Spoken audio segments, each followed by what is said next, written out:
The plate shattered against the gunman's skull with a crack that echoed through the downtown streets. In 30 seconds, ex-Special Forces soldier Daniel Cross transformed from invisible busboy to lethal weapon, taking down 3 armed kidnappers with nothing but restaurant silverware. Billionaire CEO Olivia Hartman watched in stunned silence as her savior melted back into the shadows, leaving her with one burning question. Who was this ghost warrior hiding in plain sight? Stay with me to discover how a single dad's hidden past collided with a global conspiracy that would change 3 lives forever. And hey, drop a comment about which city you're watching from. I love seeing how far these stories travel. The September rain hammered Los Angeles like artillery fire, turning the streets outside Le Bernardin West into rivers of reflected neon. Inside the upscale restaurant, Daniel Cross moved between tables with practiced invisibility, clearing plates and refilling water glasses, while the city's elite discussed million-dollar deals over $100 steaks. His calloused hands, steady as surgical instruments, betrayed nothing of their history hands that had once assembled rifles in Afghan darkness, that had pulled wounded brothers from burning Humvees, that now simply stacked dirty dishes with methodical precision. Table 12 needs clearing, Marcus the head waiter barked without looking up from his reservation tablet. Daniel nodded, already moving.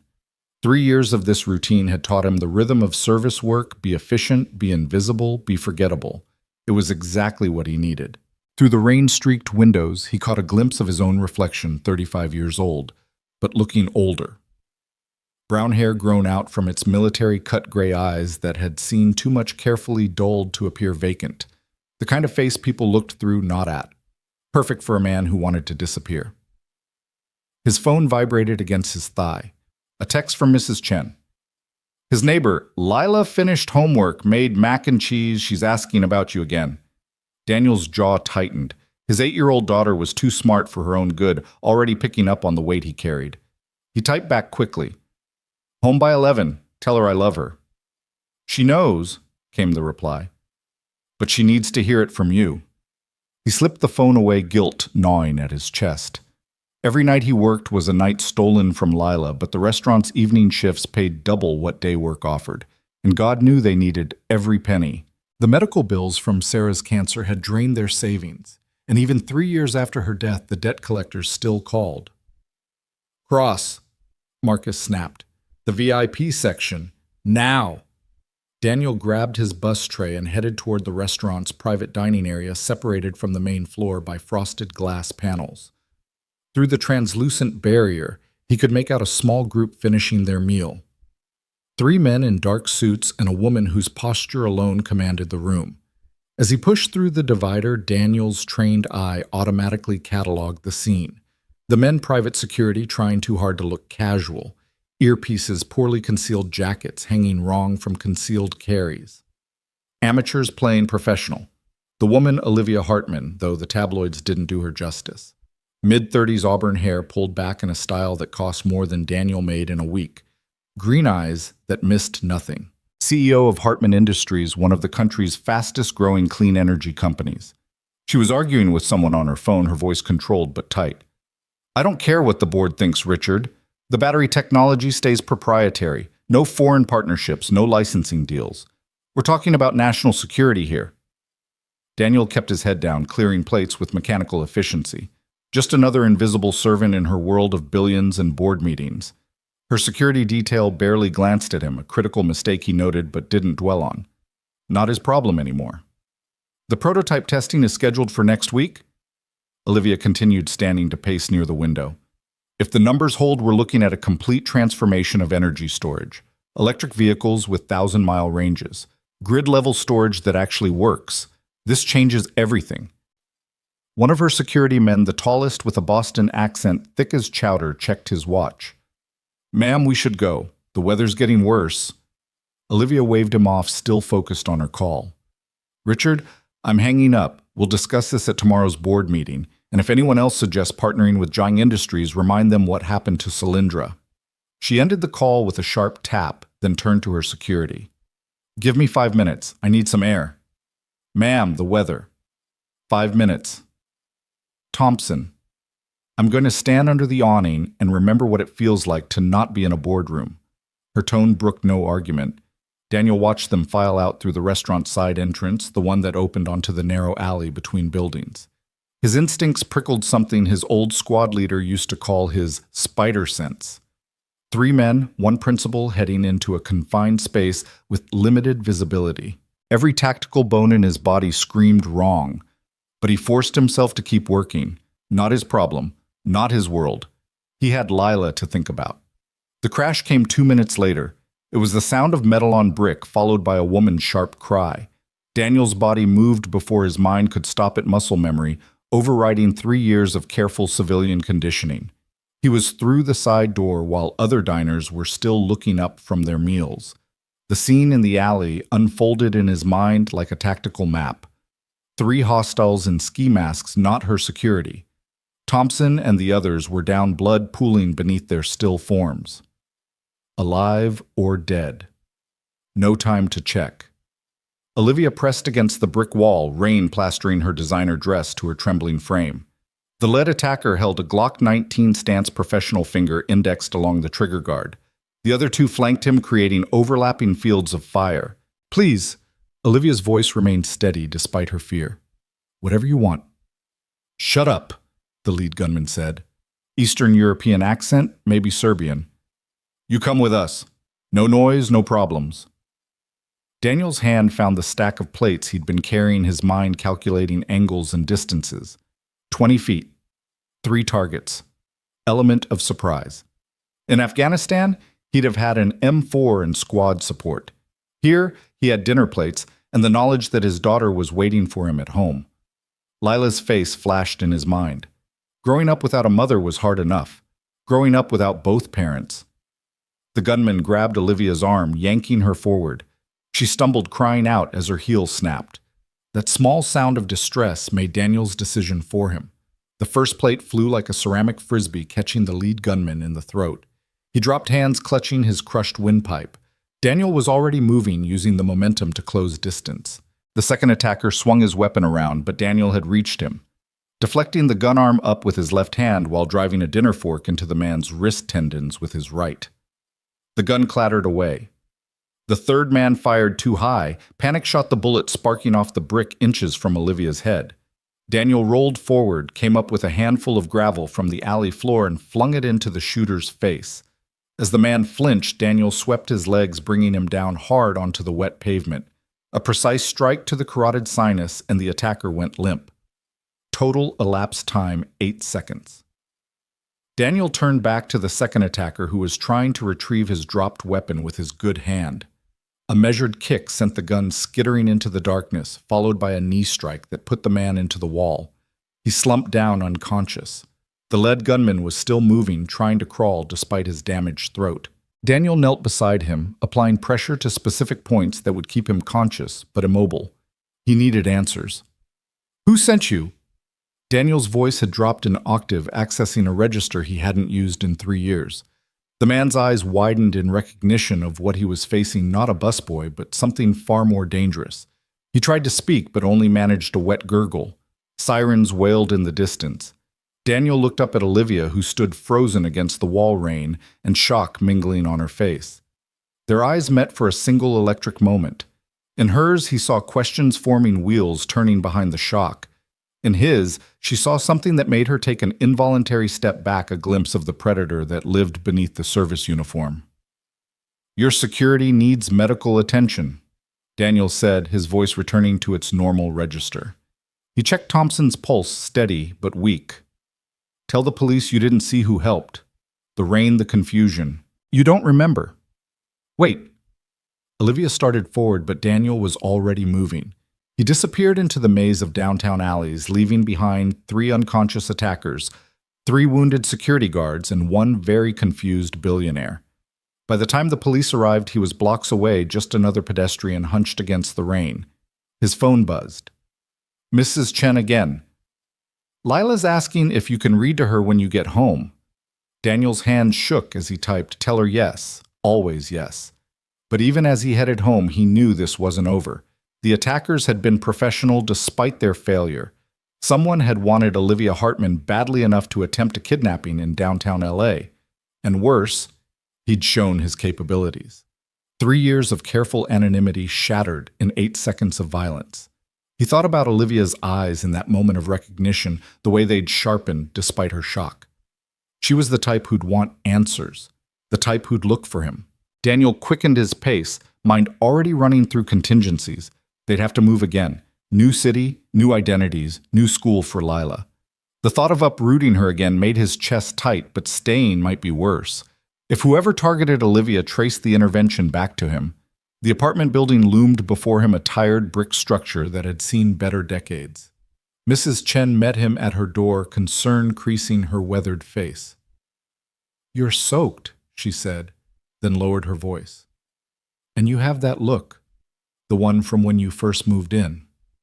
"Everything's fine," Daniel lied smoothly. "Just a long shift." She studied him with eyes that had seen revolution in Taiwan, that had raised 4 children alone after her husband died. "Lila's on my couch." She insisted on waiting up. Daniel found his daughter curled under one of Mrs. Chen's hand-knitted blankets, a book clutched to her chest, her dark hair. Sarah's hair spilled across the cushions. Even in sleep, she looked worried, her small face pinched with concerns no 8-year-old should carry. "Hey, Princess Vietnam," he whispered, gathering her into his arms. She stirred, blinking up at him with eyes that were purely his gray and too perceptive. "Daddy, you smell like rain." "Got caught in it. Come on, let's get you to bed." "Will you read to me?" "Always." He carried her across the hall to their apartment, 2 bedrooms that felt smaller every month. Lila's room was a careful chaos of books, drawings, and the few toys they could afford. He tucked her in, then reached for their current book, something about a girl who discovered she could talk to dragons. "Daddy," Lila's voice was small. "Are we going to have to move again?" The question hit like a physical blow. "What makes you ask that? You have your worried face, the same one from before we left Houston and Phoenix." Daniel forced a smile. "No moves planned, Princess. I promise." "Good. I like my teacher. And Emma's my friend. She says I can come to her birthday party next month." Each word twisted the knife deeper. A birthday party. Such a normal thing, yet it might as well be on Mars for all the stability he could offer her. He read until her breathing deepened into sleep, then sat watching her in the dim light from the hallway. Sarah would have known what to do. Sarah always knew. But Sarah was gone, leaving him to navigate parenthood like a minefield, never knowing which step might cause everything to explode. His phone vibrated. Unknown number. "Mr. Cross, or should I say Sergeant First Class Cross, we need to talk about tonight. OH. Daniel's blood chilled. She'd found him already. His name, his rank. How much else did she know? He deleted the message, then went to his bedroom closet. Behind a false panel he'd installed himself was a go-bag cache fake IDs. Ammunition for weapons he no longer officially owned. He'd hoped to never need it again. Another buzz. "I'm not looking for trouble. Just answers. And I think you need to know they weren't after me. They were after what I know, what I've developed. This is bigger than either of us." Daniel stared at the message. Every instinct screamed to run. Pack Lila up, disappear into the night, become new people by morning. It's what had kept them safe for 3 years. But he thought about those attackers. Professional. Coordinated. Eastern European accents in LA targeting a clean energy CEO. His mind assembled patterns, connections. This wasn't a simple kidnapping for ransom. "They had surveillance photos of your daughter. They know who you are." The blood drained from Daniel's face. His thumb hovered over the phone screen, rage and fear warring in his chest. If this was a manipulation, but no. He'd seen Olivia's face in that alley. She wasn't the type for games, and if they really did have photos of Lila. He typed, "Tomorrow, noon, public place. You come alone or this ends badly." Griffith Observatory. "I'll be at the Einstein statue." Daniel set the phone down and returned to Lila's doorway. She slept peacefully, unaware that their carefully constructed world was already crumbling. He'd failed. Sarah couldn't protect her from the cancer that ate her alive. He wouldn't fail their daughter. But as he stood there, he couldn't shake the feeling that by intervening tonight, he'd set something in motion that couldn't be stopped. The ghost he'd tried to bury was clawing its way back to the surface, and this time there might be no running from it. The next morning came too quickly. Daniel made Lila breakfast scrambled eggs and toast, her favorite, while his mind ran through tactical scenarios. Mrs. Chen agreed to watch her after school, accepting his excuse about extra shifts without question, though her eyes said she knew better. "Be careful, Mr. Cross," she said as he left. "Whatever this is, be careful." The drive to Griffith Observatory took 40 minutes in LA traffic. Daniel parked a quarter-mile away, approaching on foot to scout the area. Old habits died hard, and some habits kept you alive. He spotted Olivia's security first two teams trying to blend with the tourists, but failing miserably. She hadn't come alone, but then he hadn't expected her to. What surprised him was that she stood openly by the Einstein statue, clearly visible, making herself a target. Either she was foolish, or she trusted her security more than she should. Daniel circled wide, using tourist groups for concealment, until he could approach from her blind spot. He was 3 feet away before she noticed him, and only because he cleared his throat. She spun hand going to her chest. "Jesus, how did you—" She looked around at her security, none of whom had noticed his approach. Never mind. Up close in daylight, she was more striking than he'd realized. Not beautiful in the classical sense, but compelling, with an intensity that commanded attention. Her suit probably cost more than he made in a month, but she wore it like armor. "You found me quickly," Daniel said, keeping his voice neutral. "I have resources." She studied him openly. "You look different out of uniform, less invisible. That's the point of a uniform." "Is it, or is looking invisible the point?" She reached into her purse and Daniel tensed, but she only pulled out a tablet. Daniel Cross, Army Rangers 2005 to 2018. 4 tours in Afghanistan, 2 in Iraq. Silver Star, Bronze Star with Valor, 3 Purple Hearts. Medically discharged after an IED incident that killed half your squad. Wife died of cancer 2 years later. You've been moving ever since, never staying in one place more than 8 months. Until LA. Daniel's jaw tightened. You had no right. They had all of this too. She turned the tablet toward him. On the screen were surveillance photos, him at work at Lila's school at the grocery store, and worse photos of Lila alone walking home, playing in the park, reading in the library. These were on one of the attackers' phones. The police don't know I have a friend in the department who let me look before they logged evidence.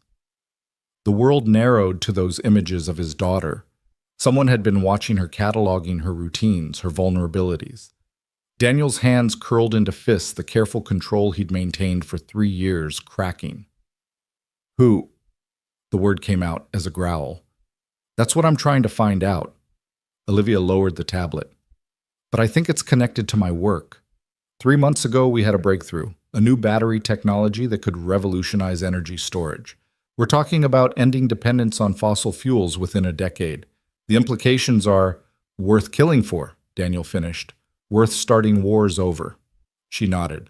"The attack last night wasn't random. They knew where I'd be when my security would be most vulnerable. Someone inside my company is feeding them information. Not my problem."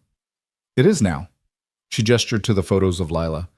"They know who you are, what you're capable of. You interfered with their plans. Do you really think they'll just let that go?" Daniel wanted to argue, but he knew she was right. In Afghanistan, he'd learned that once you were on someone's radar, the only way off was through victory or death. "What do you want from me?" he asked. "Help. Protection. Someone I can trust who isn't connected to my company, my board, or any government agency that might have its own agenda." "You don't know me." "I know you risked your life to save a stranger. I know you're raising a daughter alone while working a job that's beneath your capabilities. And I know you're the kind of man who can take down 3 armed professionals with dinner plates." She paused. "That's more than I know about anyone else in my life right now. I'm not for hire. I'm not trying to hire you. I'm trying to survive long enough to get this technology to market. And based on those photos, so are you." She pulled out a business card, expensive cardstock with minimal text. "My direct line. When you're ready to admit we're in this together, call me." She started to leave, then turned back. "For what it's worth, I'm sorry. You saved my life, and the reward is getting dragged into my nightmare. That's not fair." "Fair." Daniel laughed bitterly. "Fair died with my wife." All that's left is protecting what matters. Their eyes met, and something passed between them. Understanding, maybe, or recognition of kindred damage. Then she was walking away, her security falling into formation around her, still oblivious to the fact that the most dangerous person on the observation deck was the one they'd never noticed. Daniel stood there long after she'd gone, her card burning in his pocket. Every instinct said to run to grab Lila and disappear into the vast anonymous sprawl of America. But the images on that tablet haunted him. They knew about Lila. Running wouldn't change that. His phone rang. Mrs. Chen. Mr. Cross, Lila's school called. There was a man asking questions about her. Security stopped him, but Daniel was already running for his car. Lock your door. Don't open it for anyone but me. The drive back took an eternity and an instant. He took corners on two wheels, weaving through traffic with skills he'd learned pursuing insurgents through cobble streets. By the time he reached the apartment, 3 LAPD units were already there. He found Lila in Mrs. Chen's apartment, surrounded by police officers who looked barely old enough to shave. She ran to him the moment he appeared, burying her face in his chest. There was a man, Daddy. He had a camera. It's okay, Princess. You're safe. Over her head, he looked at the lead officer. Description: white male, mid-40s, European accent. Said he was a photographer doing a story about urban schools. Had fake credentials, but good ones. School security got suspicious when he kept asking about specific students. Just mine. The officer hesitated. No, 3 others. All children of single parents with military backgrounds. Daniel's mind raced. They weren't just watching him, they were building a profile identifying similar targets. But why leverage recruitment? We'll post a unit outside tonight, the officer said. But honestly, if someone wants to, they won't.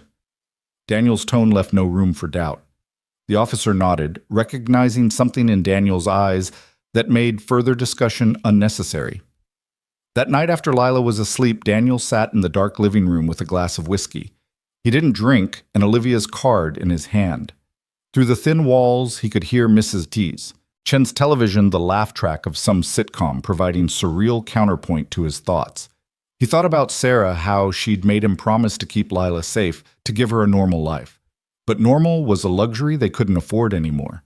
Maybe had never been able to afford. At midnight, he made the call. I was wondering when you'd call, Olivia answered on the second ring. She sounded exhausted. Ground rules, Daniel said without preamble. I don't work for you. We work together. My daughter's safety is non-negotiable. If it comes down to your technology or her life, I choose her every time. Understood. I want everything, every file, every employee record, every piece of correspondence related to your project. If someone in your company is dirty, I'll find them. I'll have it ready by morning. And I want resources, safe houses, clean vehicles, untraceable funds. If we're doing this, we do it right. Done. There was a pause. Then Olivia said, Can I ask you something? Why did you really intervene last night? You could have walked away. Daniel thought about lying but found himself speaking truth. Because I've walked away before. From fights that mattered, from people who needed help. My wife used to say I was trying to save the world to make up for the ones I couldn't save. Maybe she was right. And now I just want to save my daughter. Everything else is secondary. That's not true though, is it? If it was, you wouldn't have helped me. Daniel didn't answer, but she was right. Somewhere beneath the scar tissue and carefully constructed walls, the soldier who'd once believed in causes greater than himself was still alive, still fighting. There's something else, Olivia said. The man who approached your daughter's school, we think he's connected to Jiang Industries. They're a Chinese conglomerate with interests in energy and defense. They've been trying to acquire my company for 2 years. And when you said no, things started happening. Industrial accidents, key employees having family emergencies. Nothing traceable, but the pattern was clear. So they escalated to kidnapping. Or worse, the FBI thinks... She paused. Can this line be traced? Not to me. You. Theoretical quantum encryption. My own design. Despite everything, Daniel almost smiled. Of course it is. The FBI thinks Jiang has connections to Chinese intelligence. They want my battery technology for military applications. Imagine tanks and aircraft with unlimited operational range, submarines that never need to surface. The strategic implications would shift the global balance of power, Daniel finished, and you're the only one who has it. For now, but every day we delay getting it to market is another day they have to steal it, or steal me. Daniel heard something in her voice, not fear, but a bone-deep exhaustion that he recognized. The weight of carrying something too important to put down.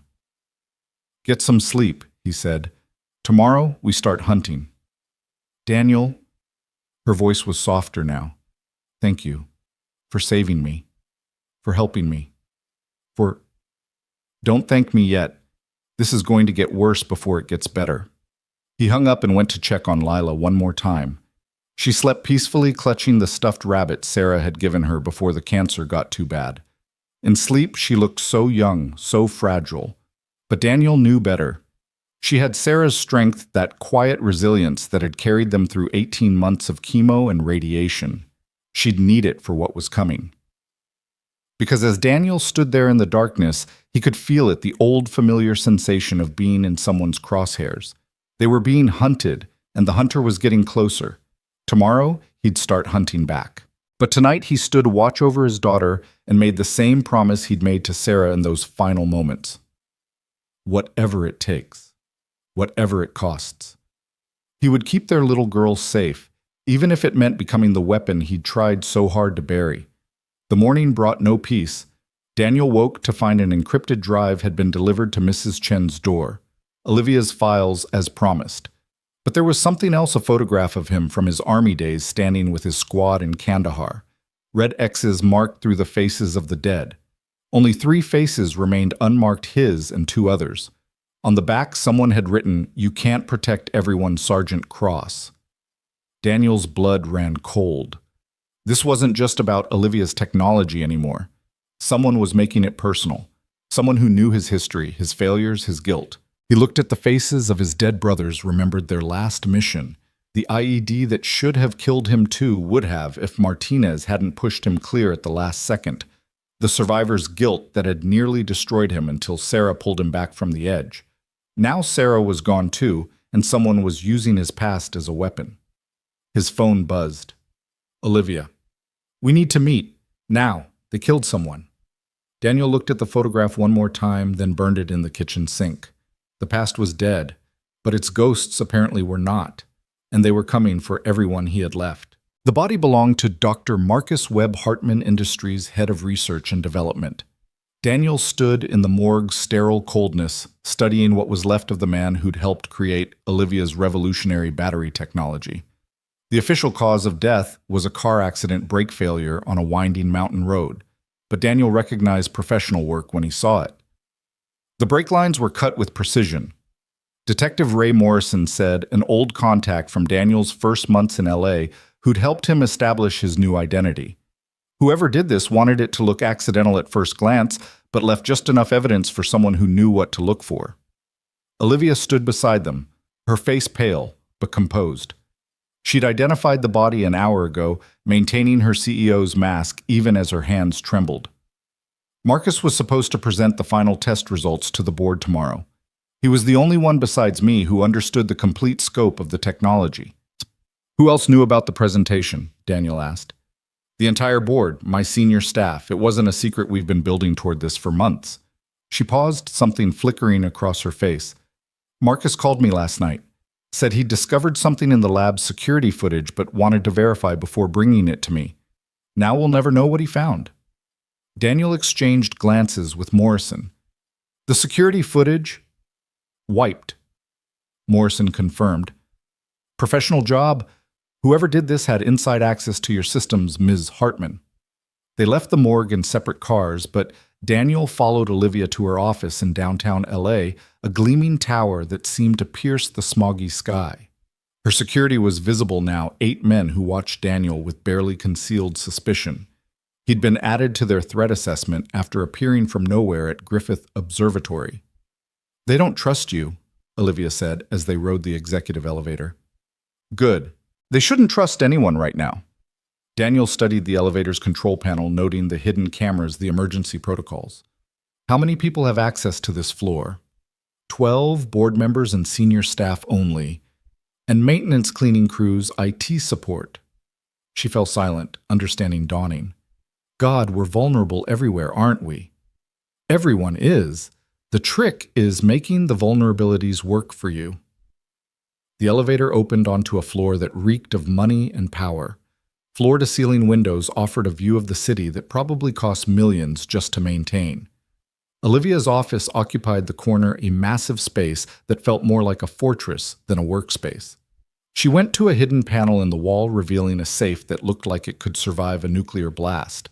Inside were drives, documents, and something that made Daniel's breath catch, a prototype battery no bigger than a smartphone. "This is it," she said, holding it up. 3 years of development. It can power a house for a month, a car for 5,000 miles, or a weapon system for She trailed off. "For long enough to change warfare forever," Daniel finished. "Marcus was the only other person who knew the complete formula. I compartmentalized everything else, different teams working on different components, no one seeing the full picture." She returned the prototype to the safe. Someone killed him for what he knew. Daniel's phone buzzed. "Mrs. Chen. Lila's home from school. Man in blue sedan has driven by 3 times. His body went rigid. Olivia noticed immediately. "What is it?" "They're watching my daughter." He was already moving toward the door. "I have to go." "Wait." She grabbed his arm and he nearly reacted on instinct before catching himself. "Bring her here. The building has a residential floor, corporate apartments for visiting executives. Full security controlled access. It's safer than a rundown apartment with one exit and windows that don't lock." Daniel's pride warred with pragmatism. Pragmatism won. "Fine.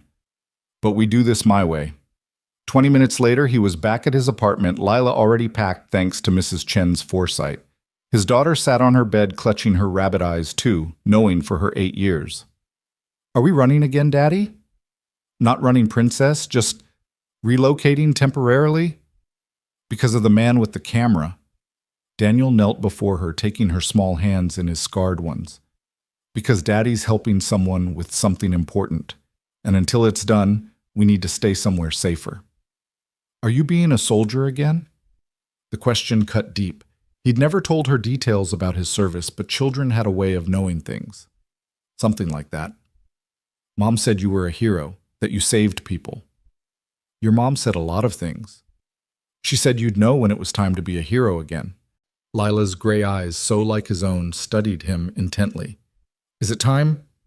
Daniel pulled her into a hug, unable to answer. Sarah had always seen him more clearly than he saw himself. Even dying, she'd known he couldn't stay hidden forever. The blue sedan was still there when they left, but Daniel had expected that. He took Lila out the back, while Mrs. Chen created a distraction at the front, loudly arguing with the delivery driver about a non-existent package. The sedan's occupant was so focused on the building's entrance that he missed them entirely. Daniel took a circuitous route to Olivia's building, doubling back twice, switching vehicles at a parking garage where he'd stashed a clean car weeks ago, old habits dying hard. Lila stayed quiet throughout, reading her book, as if this was all perfectly normal. The corporate apartment was on the 40th floor, a 2-bedroom space that was larger than anywhere they'd lived since Sarah died. Lila's eyes went wide at the view, the city spreading below them like a circuit board. "It's so high," she whispered. "Is that okay?" She nodded, then looked at him with that uncanny perception. "The lady you're helping, is she nice?" Before Daniel could answer, Olivia appeared in the doorway.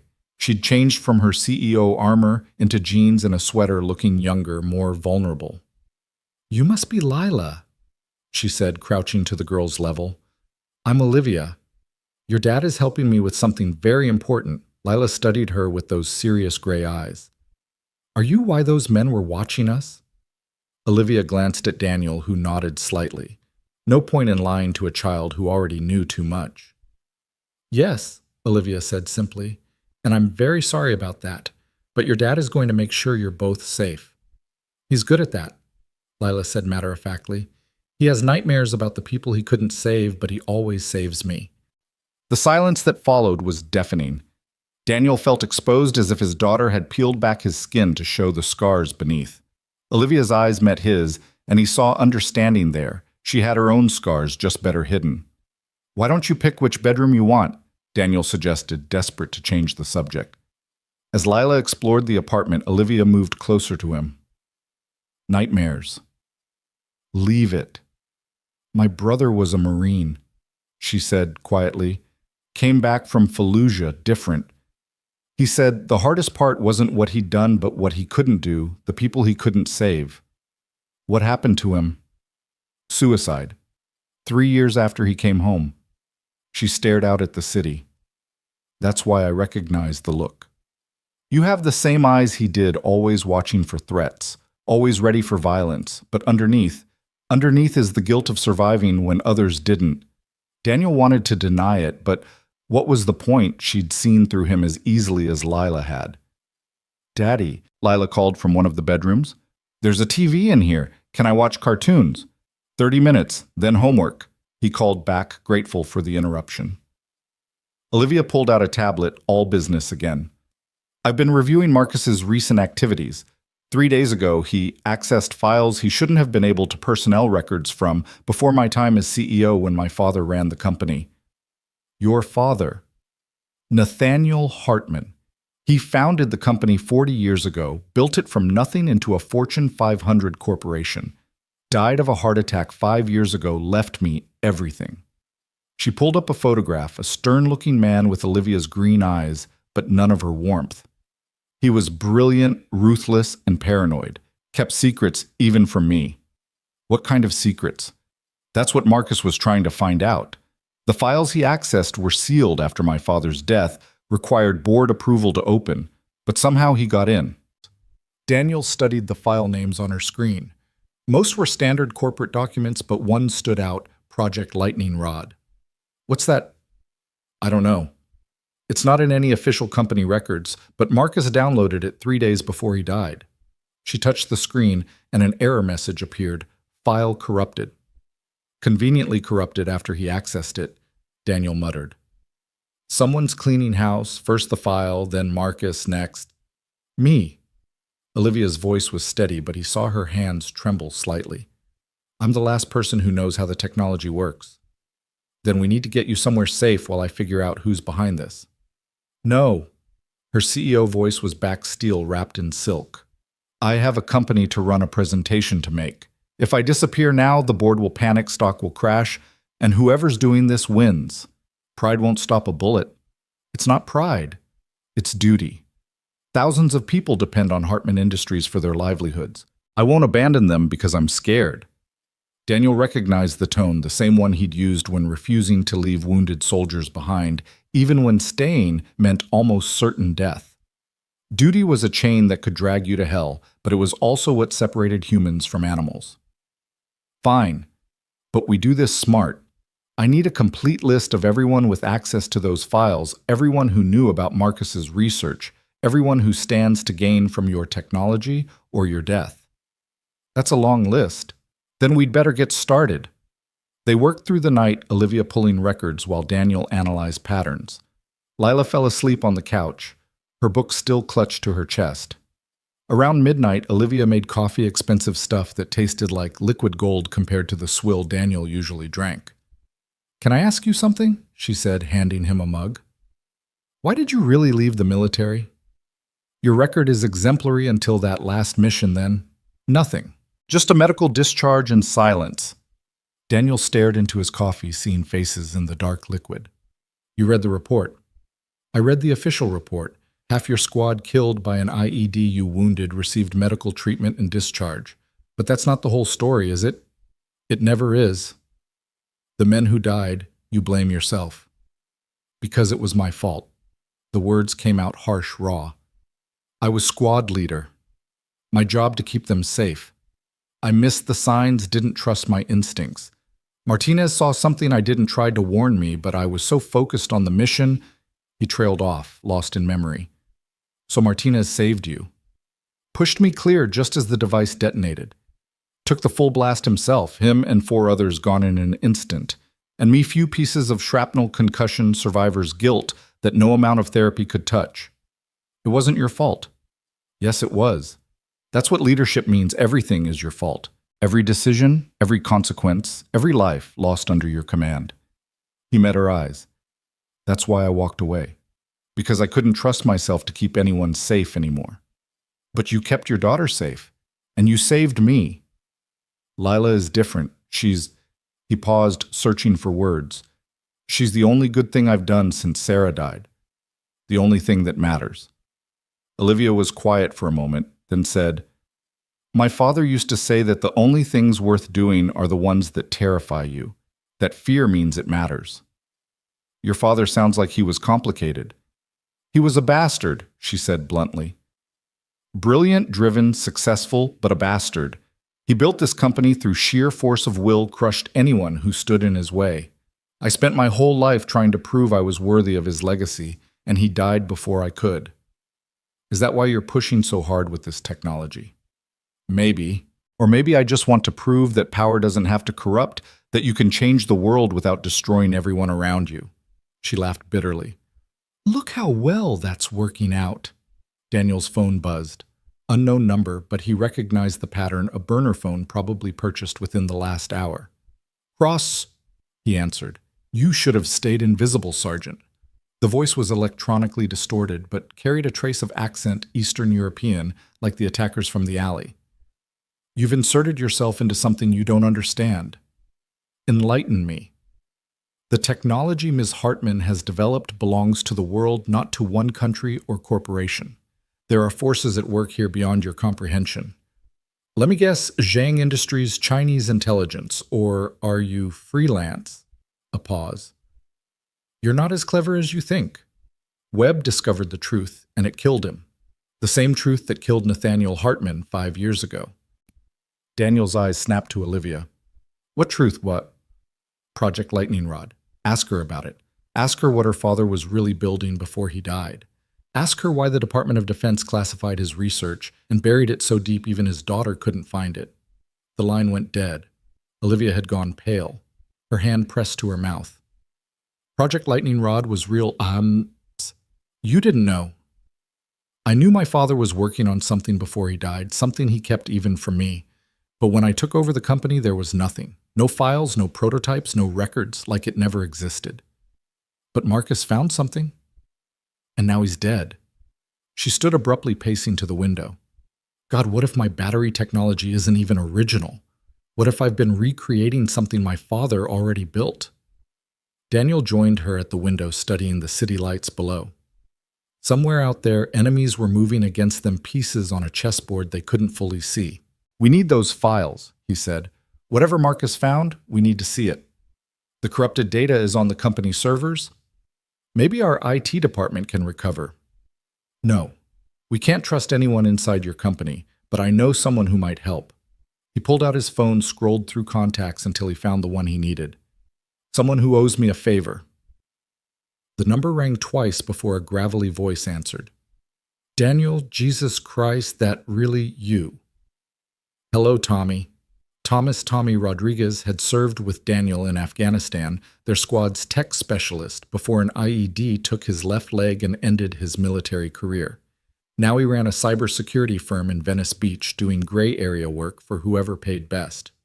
Thought you were dead, brother. After Sarah, you just vanished. I needed to disappear. And now you need to reappear. Must be serious. It is. Can you meet tonight? For you always. But Daniel, I heard things. People looking for you. People with resources and grudges. I know. That's why I need your help. They agreed to meet at Tommy's office, a converted warehouse that looked abandoned from the outside, but housed some of the most sophisticated electronic equipment on the West Coast. Daniel left Olivia and Lila in the secure apartment, though neither was happy about it. I should come with you, Olivia insisted. You should stay with my daughter and make sure no one gets to her. Can you shoot? My father insisted I learn. I have a concealed carry permit. He handed her a Glock 19 from his go bag. Anyone comes through that door who isn't me, you empty the magazine center mass. Don't hesitate. Don't negotiate. Just shoot. She took the weapon with steady hands, checking the chamber like someone who knew what they were doing. How long will you be gone? 2 hours, maybe 3. If I'm not back by dawn, take Lila and run. There's cash and fake IDs in my bag, use them. Daniel. Promise me. Whatever happens to me, you keep her safe. She met his eyes, understanding passing between them. I promise. The drive to Venice Beach took 40 minutes at this hour, the streets mostly empty except for the homeless and the lost. Tommy's warehouse sat between a defunct textile factory and a marijuana dispensary, the perfect cover for someone who valued privacy. Daniel parked 2 blocks away and approached on foot, checking for surveillance. The old instincts were fully awake now. Every shadow a potential threat, every passing car a possible enemy. He felt more alive than he had in 3 years and hated himself for it. Tommy answered the door in a wheelchair, high-tech custom model that probably cost more than most cars. His left leg was gone below the knee, but his smile was the same, crooked and slightly manic. Danny boy, you look like shit. You look like a pirate who raided a Best Buy. Accurate. Tommy wheeled back, letting Daniel enter. The warehouse's interior was a hacker's wet dream. Servers humming, screens everywhere, displaying code and data streams, cables running like veins across the ceiling. So, Tommy said, pouring whiskey that probably wasn't legal. What brings you back from the dead? Daniel explained the attack. Olivia's technology, Marcus Webb's death, the mysterious Project Lightning Rod. Tommy listened, his expression growing increasingly serious. Zhang Industries, he said when Daniel finished. Bad news, brother. They're not just corporate, they're a front for Chinese military intelligence. Been trying to steal American tech for years. Can you recover corrupted data? Depends how it was corrupted. Give me access. I'll take a look. His fingers flew across a keyboard, screens lighting up with code. What's the company? Hartman Industries. Tommy whistled low. Big leagues. Their security is actually decent. I've tested it for fun. You've hacked them before. Not hacked. Probed. There's a difference. More typing. Okay, I'm in their servers. What am I looking for? Project Lightning Rod. Files accessed by Marcus Webb 3 days ago. Found them, and... shit. This wasn't just corrupted, it was professionally destroyed. Military-grade deletion protocols. He leaned forward, interested now. But whoever did it was in a hurry. They missed fragments. Can you recover them? Maybe. Give me an hour. While Tommy worked, Daniel checked in with Olivia. Everything quiet. Lila still sleeping, but something in Olivia's voice seemed off, a tension that hadn't been there before. What's wrong? I've been thinking about my father's death, the heart attack. He was healthy, obsessive about fitness, and the timing right when he was supposed to present something to the Department of Defense. You think he was murdered? I think nothing about this is coincidence. Tommy's shout interrupted them. Got it. Holy shit, Daniel, you need to see this. Daniel moved to look over Tommy's shoulder. On screen were partially recovered documents. Technical specifications, chemical formulas, test results. It was battery technology, but different from what Olivia had described. More primitive, but also more weaponized. This isn't just energy storage, Tommy said. This is a weapon. Electromagnetic pulse capability, directed energy applications. Your girlfriend's father was building a battery that could power weapons we don't even have yet. And someone killed him for it. Or to stop it. Daniel, look at this. Tommy pulled up another fragment, a list of names. This is a Defense Department Black Ops unit. Project Lightning Rod wasn't just Hartman Industries, it was a joint operation with military intelligence. One name on the list made Daniel's blood freeze, Colonel Richard Sterling, his former commander, the man who'd sent them on the mission that killed half his squad. Sterling's involved in this. He died 2 years ago. Car accident. Tommy's voice was grim. Starting to see a pattern. Everyone connected to Project Lightning Rod was dead except Daniel's phone rang. Olivia panicked. Someone's trying to get in. The security panel is going crazy. The sound of shattering glass cut her off, followed by Lila's scream. Daniel was already running for his car. Call 911, barricade yourself in the bedroom. Daniel. More glass breaking, then gunfire. 3 shots controlled bursts, Olivia shooting, then Swantis. Olivia. Nothing. Daniel drove like a man possessed, taking corners at speeds that should have killed him. His mind ran through scenarios, each worse than the last. If they'd hurt Lila, he made it to the building in 12 minutes a drive that should have taken 30. Security was in chaos, guards running everywhere, LAPD units arriving. Daniel badged through using his military ID, taking the stairs 3 at a time because waiting for the elevator would have driven him insane. The apartment door was destroyed, hanging off its hinges. Daniel entered tactically weapon drawn, a Sig Sauer he'd grabbed from his car. The living room was a war zone, furniture, overturned glass everywhere from the shattered windows. Blood on the carpet, but whose? Lila? His voice cracked. Daddy. She emerged from the bedroom, Olivia behind her holding the Glock. Both were splattered with blood but appeared uninjured. Daniel dropped to his knees, pulling Lila into his arms. Are you hurt? No. Olivia protected me. She shot the bad men.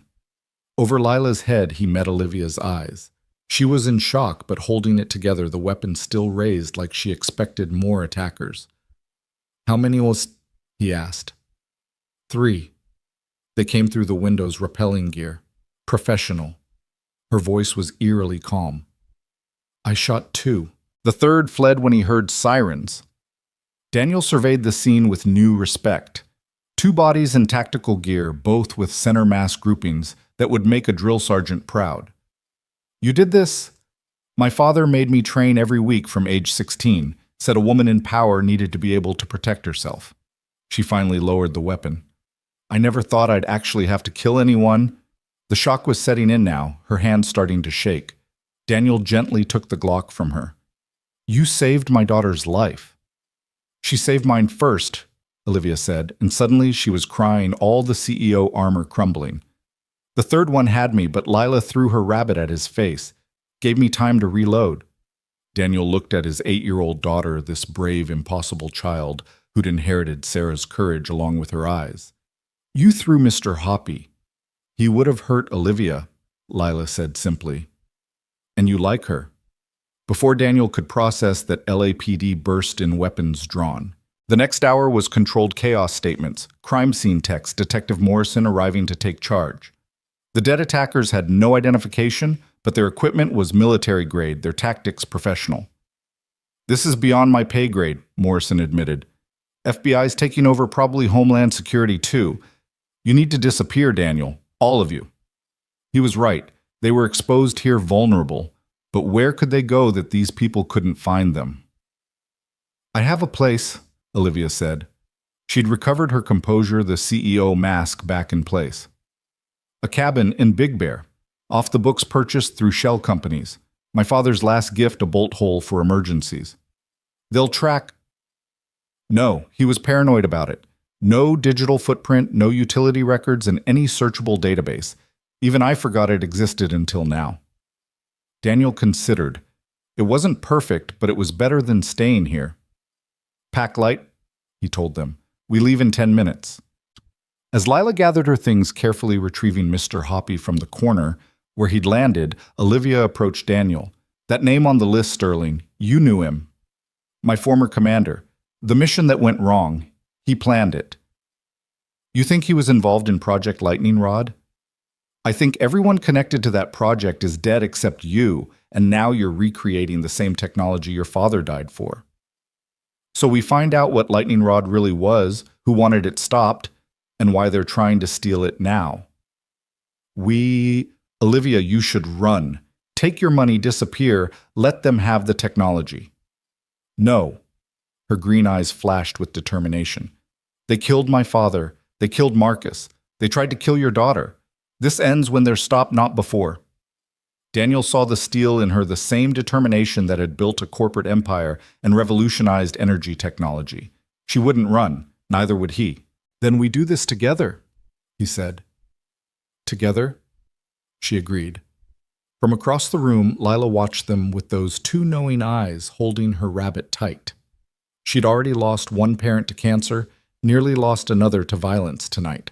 But she wasn't crying, wasn't panicking, like her parents, both the one who'd borne her and the one who'd raised her, she was a survivor. The war for Lightning Rod had begun. And Daniel Cross, the ghost soldier who'd tried so hard to disappear, was about to remind the world why some ghosts should never be awakened. The drive to Big Bear took 3 hours through the pre-dawn darkness. Daniel constantly checking mirrors for tails, while Olivia navigated using paper maps, nothing digital that could be traced. Lila slept in the back seat, clutching Mr. Hoppy, occasionally whimpering from dreams that no 8-year-old should have. "She's traumatized," Olivia said quietly, watching the girl in the rear-view mirror. "She's alive, Daniel replied. "Everything else we can deal with later." The cabin emerged from the pine forest like something from a fairy tale, a modest A-frame structure that looked abandoned from the outside windows, dark roof, thick with pine needles. But Daniel's trained eye caught the details, reinforced door frames, subtle cameras, windows that were likely bulletproof. "Your father built a fortress," he observed.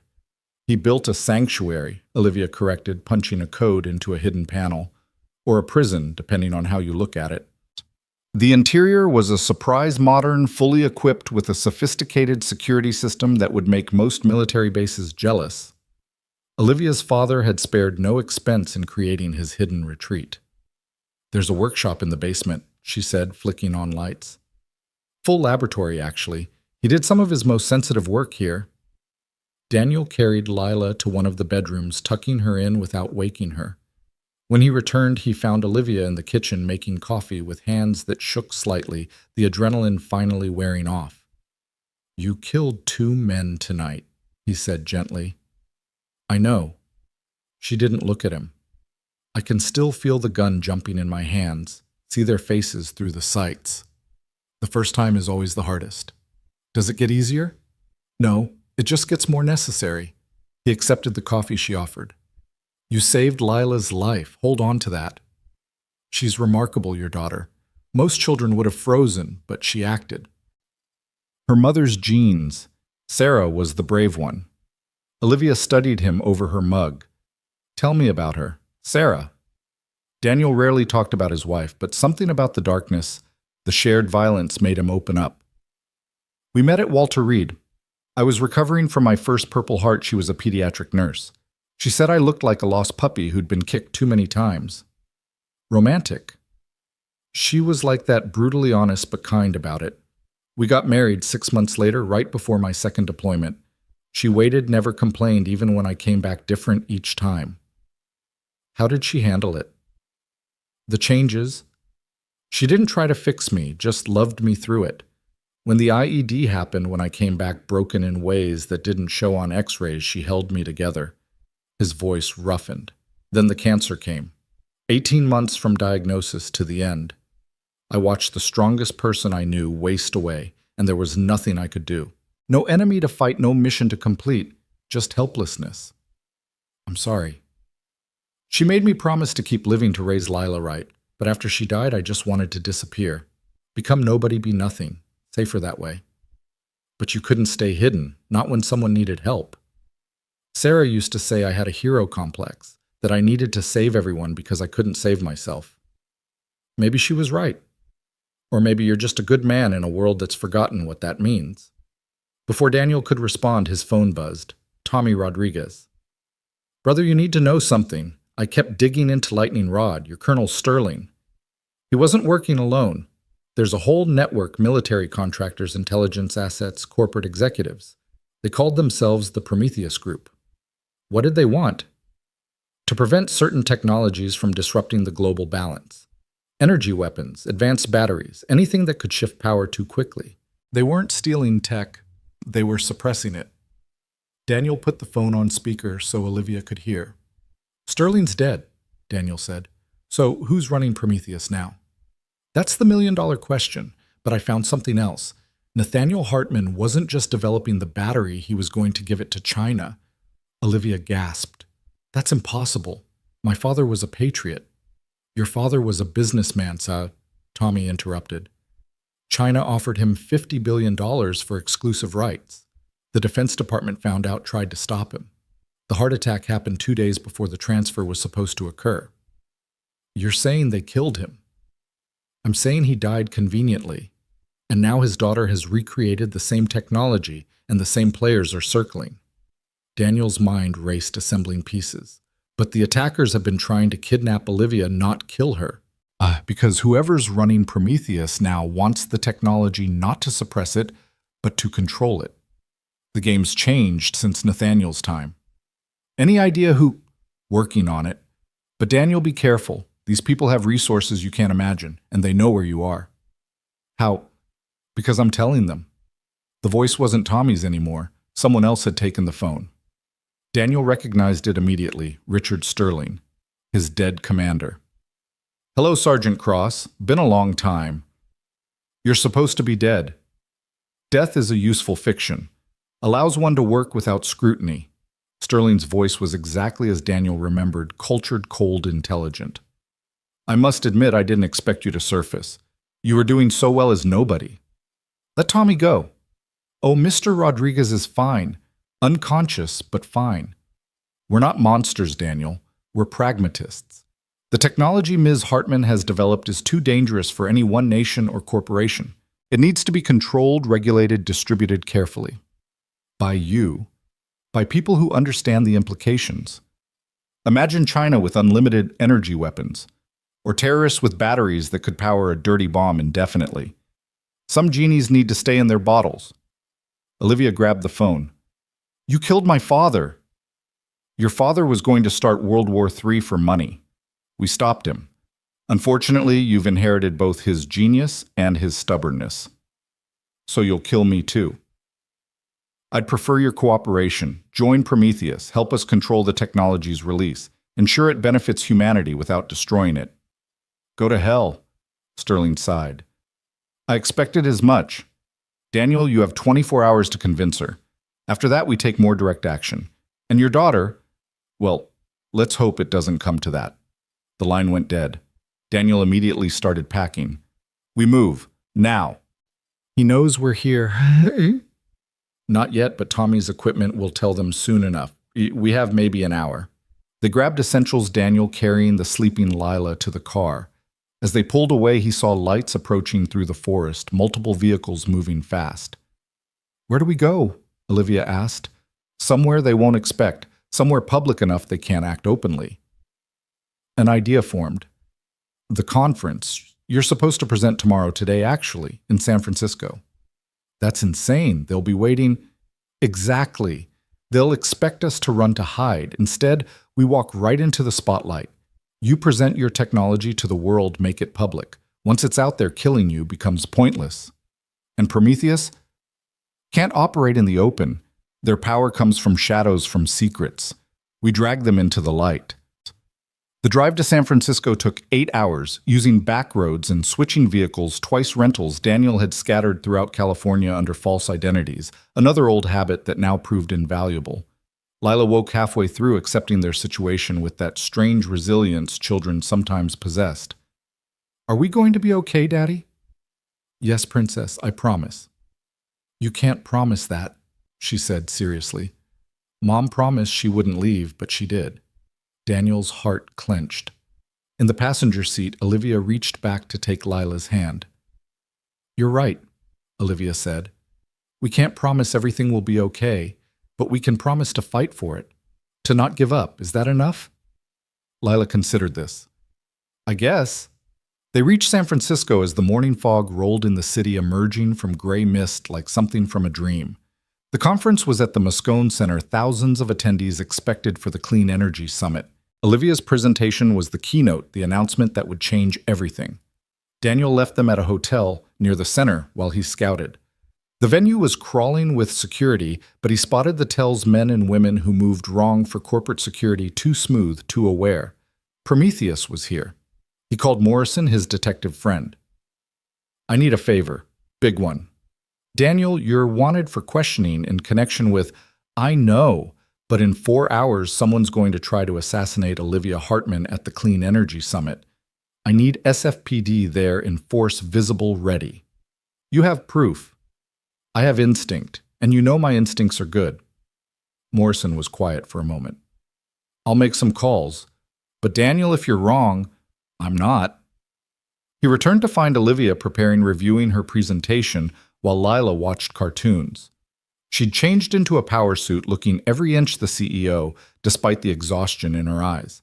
"You're really going through with this. It's the only way. If the technology goes public, if everyone has access to the research, then controlling it becomes impossible. My father tried to sell it to one buyer. I'm giving it to the world. That's worth billions? That's worth my life, and yours, and Lila's." She closed her laptop. "Besides, money isn't everything," said the billionaire. Said the woman who just learned her father was willing to start a war for profit. She stood smoothing her skirt. "I won't be him, Daniel. I won't let greed or fear determine the future." The conference center was packed, the energy palpable. Daniel had positioned himself in the back sightlines to all exits, Lila beside him with strict instructions to stay close. He'd wanted to leave her at the hotel, but after last night, separation seemed more dangerous than proximity. Olivia took the stage to thunderous applause. She looked small behind the podium, but her voice carried clear and strong. "Today I stand before you to announce not just a breakthrough, but a revolution. For 3 years, Hartman Industries has developed a battery technology that will fundamentally change how we generate, store, and use energy." Screens lit up with technical specifications, charts, projections. The audience leaned forward, sensing the magnitude of what was being revealed. "But more importantly," Olivia continued, "I'm announcing that this technology will be open source. Every patent, every formula, every piece of research will be publicly available as of noon today." The audience erupted, gasps, shouts, reporters frantically typing. Daniel spotted movement in his peripheral vision, 3 men pushing through the crowd, hands reaching inside jackets. He moved before thinking, pulling Lila behind a concrete pillar as the first shot rang out. Screams panicked the crowd, surging in all directions. On stage, Olivia dropped behind the podium as security swarmed. Daniel counted muzzle flashes, 3 shooters positioned for crossfire. But they hadn't counted on the SFPD presence Morrison had arranged.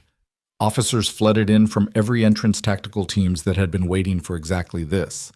The shooters tried to flee, but found exits blocked. Daniel watched one make a desperate break for the emergency exit. Without thinking, he intercepted using the crowd's chaos as cover. They collided hard, the shooter's weapons spinning away. Daniel didn't give him a chance to recover 3 quick strikes, and the man was down unconscious before he hit the floor. "Daddy!" Lila's voice cut through the chaos. She was pointing at the stage where Olivia was being hustled away by security, but one of the security guards moved wrong. Daniel recognized the gate, the positioning. Not protection, but capture. He pushed through the crowd, Lila's hand tight in his. The fake guard was leading Olivia toward a service exit, her arm twisted behind her back, hidden from view by their positioning. "Stop!" Daniel shouted, but his voice was lost in the chaos. He did the only thing he could think of, pulled the fire alarm. The sprinkler system activated, drenching everyone, adding to the confusion, but also making the fake guard pause, looking for the source of the new complication. That moment's hesitation was enough. Daniel reached them, grabbing the guard's wrist and applying pressure to nerve points that made him release Olivia. They grappled briefly, but the man was off balance, surprised. Daniel put him down hard, probably breaking his arm in the process. "You okay?" he asked Olivia, who was soaked and shaking but unharmed. "The presentation, the files already uploaded. Automatically at noon, 10 minutes ago." She managed a weak smile. "It's done. It's out there." Sirens wailed as more police arrived. The shooters were in custody, the immediate threat neutralized. But Daniel knew this was just the beginning. Prometheus wouldn't give up because of one failed attempt. His phone rang. Sterling. Impressive sergeant, using the police as unwitting allies. Very clever. "It's over, Sterling. The technology is public." "Oh, Daniel, you think this was about suppressing the technology?" "That was the old game. The new game is controlling who uses it first, who weaponizes it best. And that game has just begun." "What do you mean?" Check the news. Beijing, Moscow, Tel Aviv. Military installations in all 3 cities are reporting energy signatures consistent with Ms. Hartman's battery technology. Someone has already weaponized it, already deployed it. The question is who? Daniel's blood ran cold. "You. Prometheus built weapons." We built safeguards, but someone has activated them without authorization. Someone inside Prometheus has gone rogue, decided to start the war we've spent decades preventing. Who? That's what I need to find out. And despite our differences, I think we want the same thing to prevent global catastrophe. The enemy of my enemy, Sergeant. You tried to kill us. I tried to contain a situation. Now that situation has exploded beyond anyone's control. Work with me or watch the world burn. Your choice. Daniel looked at Olivia, at Lila, at the chaos around them. 3 hours ago, their biggest problem was staying alive. Now they were talking about preventing World War III. What do you need? He asked Sterling. The complete technical specifications, not the public version, the real ones. Someone has built weapons we don't fully understand, and Ms. Hartman is the only person who knows how they truly work. And if we help you, then maybe we live long enough to regret it. I'll send coordinates. 1 hour. Come alone. Like hell. Fine, bring your child soldiers if you must. But Daniel understand this in the next 24 hours. Either we stop this or major cities start disappearing. Beijing is evacuating government officials. Moscow has gone to full military alert. The clock is ticking. The line went dead. Olivia was staring at him. You can't trust him. He killed my father. I know, but if he's telling the truth about the weapons... She pulled out her phone, checking international news. Her face went pale. Energy readings in 3 cities, military buildups, NATO's convening an emergency session. She looked up. What have I done? You gave the world a gift. Someone else turned it into a weapon. Same result. Lila tugged on Daniel's sleeve. Are we the good guys or the bad guys? It was such a simple question with such a complicated answer. How did you explain to a child that sometimes there were no good guys, just people trying to minimize the damage? We're the ones trying to stop people from getting hurt, he said finally. Then we're the good guys, Lila decided with 8-year-old certainty. If only it were that simple. The coordinates Sterling had sent led to an abandoned warehouse in Oakland, the kind of place where bad things happen to careless people. Daniel approached carefully Olivia and Lila in the car a block away with strict instructions to flee if he didn't return in 20 minutes. Sterling was waiting inside, and Daniel's shock was physical. His former commander was supposed to be dead, but here he stood, scarred but very much alive. The left side of his face showed burn marks. His left arm moved stiffly, but his eyes were sharp as ever. Car accident? Daniel asked. Car bomb. Courtesy of someone who didn't appreciate Prometheus's work. I survived, decided death was a useful cover. Sterling gestured to a table covered with documents, laptops, maps. The situation is worse than I told you. How much worse? The weapons in Beijing, Moscow, and Tel Aviv aren't just tests. They're countdown timers. In 18 hours, unless they receive the proper shutdown codes, they'll detonate. Detonate. Electromagnetic pulses powered by Ms. Hartman's battery technology. Enough to knock out every electronic device in a 50-mile radius. No phones, no computers, no infrastructure. The cities would collapse into chaos within hours. Daniel studied the document's technical readouts, satellite imagery, intelligence reports. It was real, terrifyingly real. Who's doing this? Someone calling themselves Cassandra.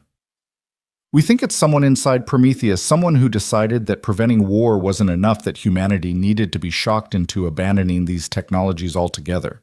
By starting the war you were trying to prevent, extremists always think they're saving the world.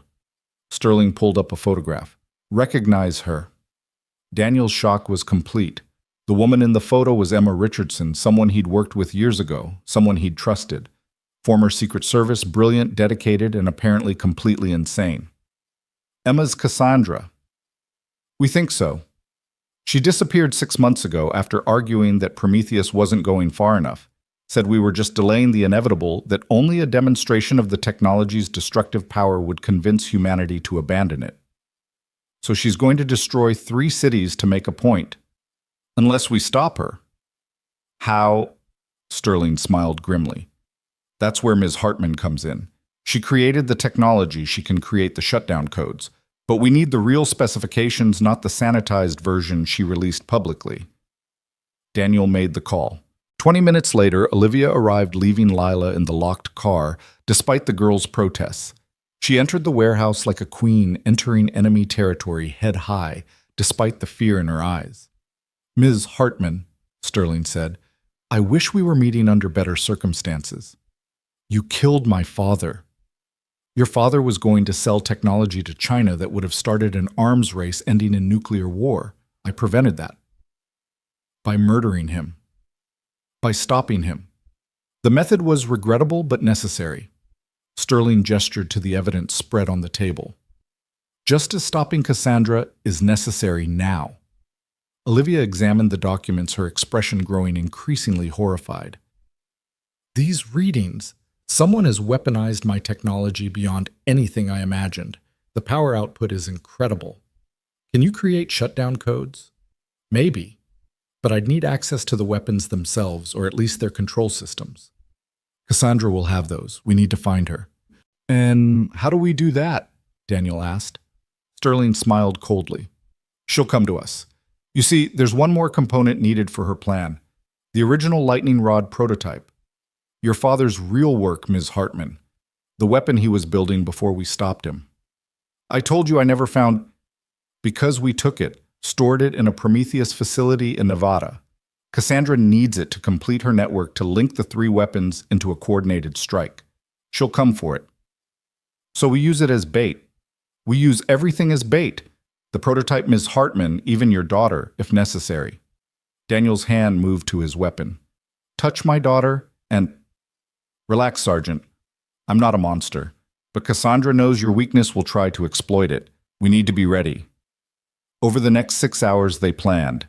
The Prometheus facility in Nevada was a fortress underground heavily defended, designed to withstand anything short of a nuclear strike. Sterling would take Olivia there to work on the shutdown codes while Daniel coordinated security.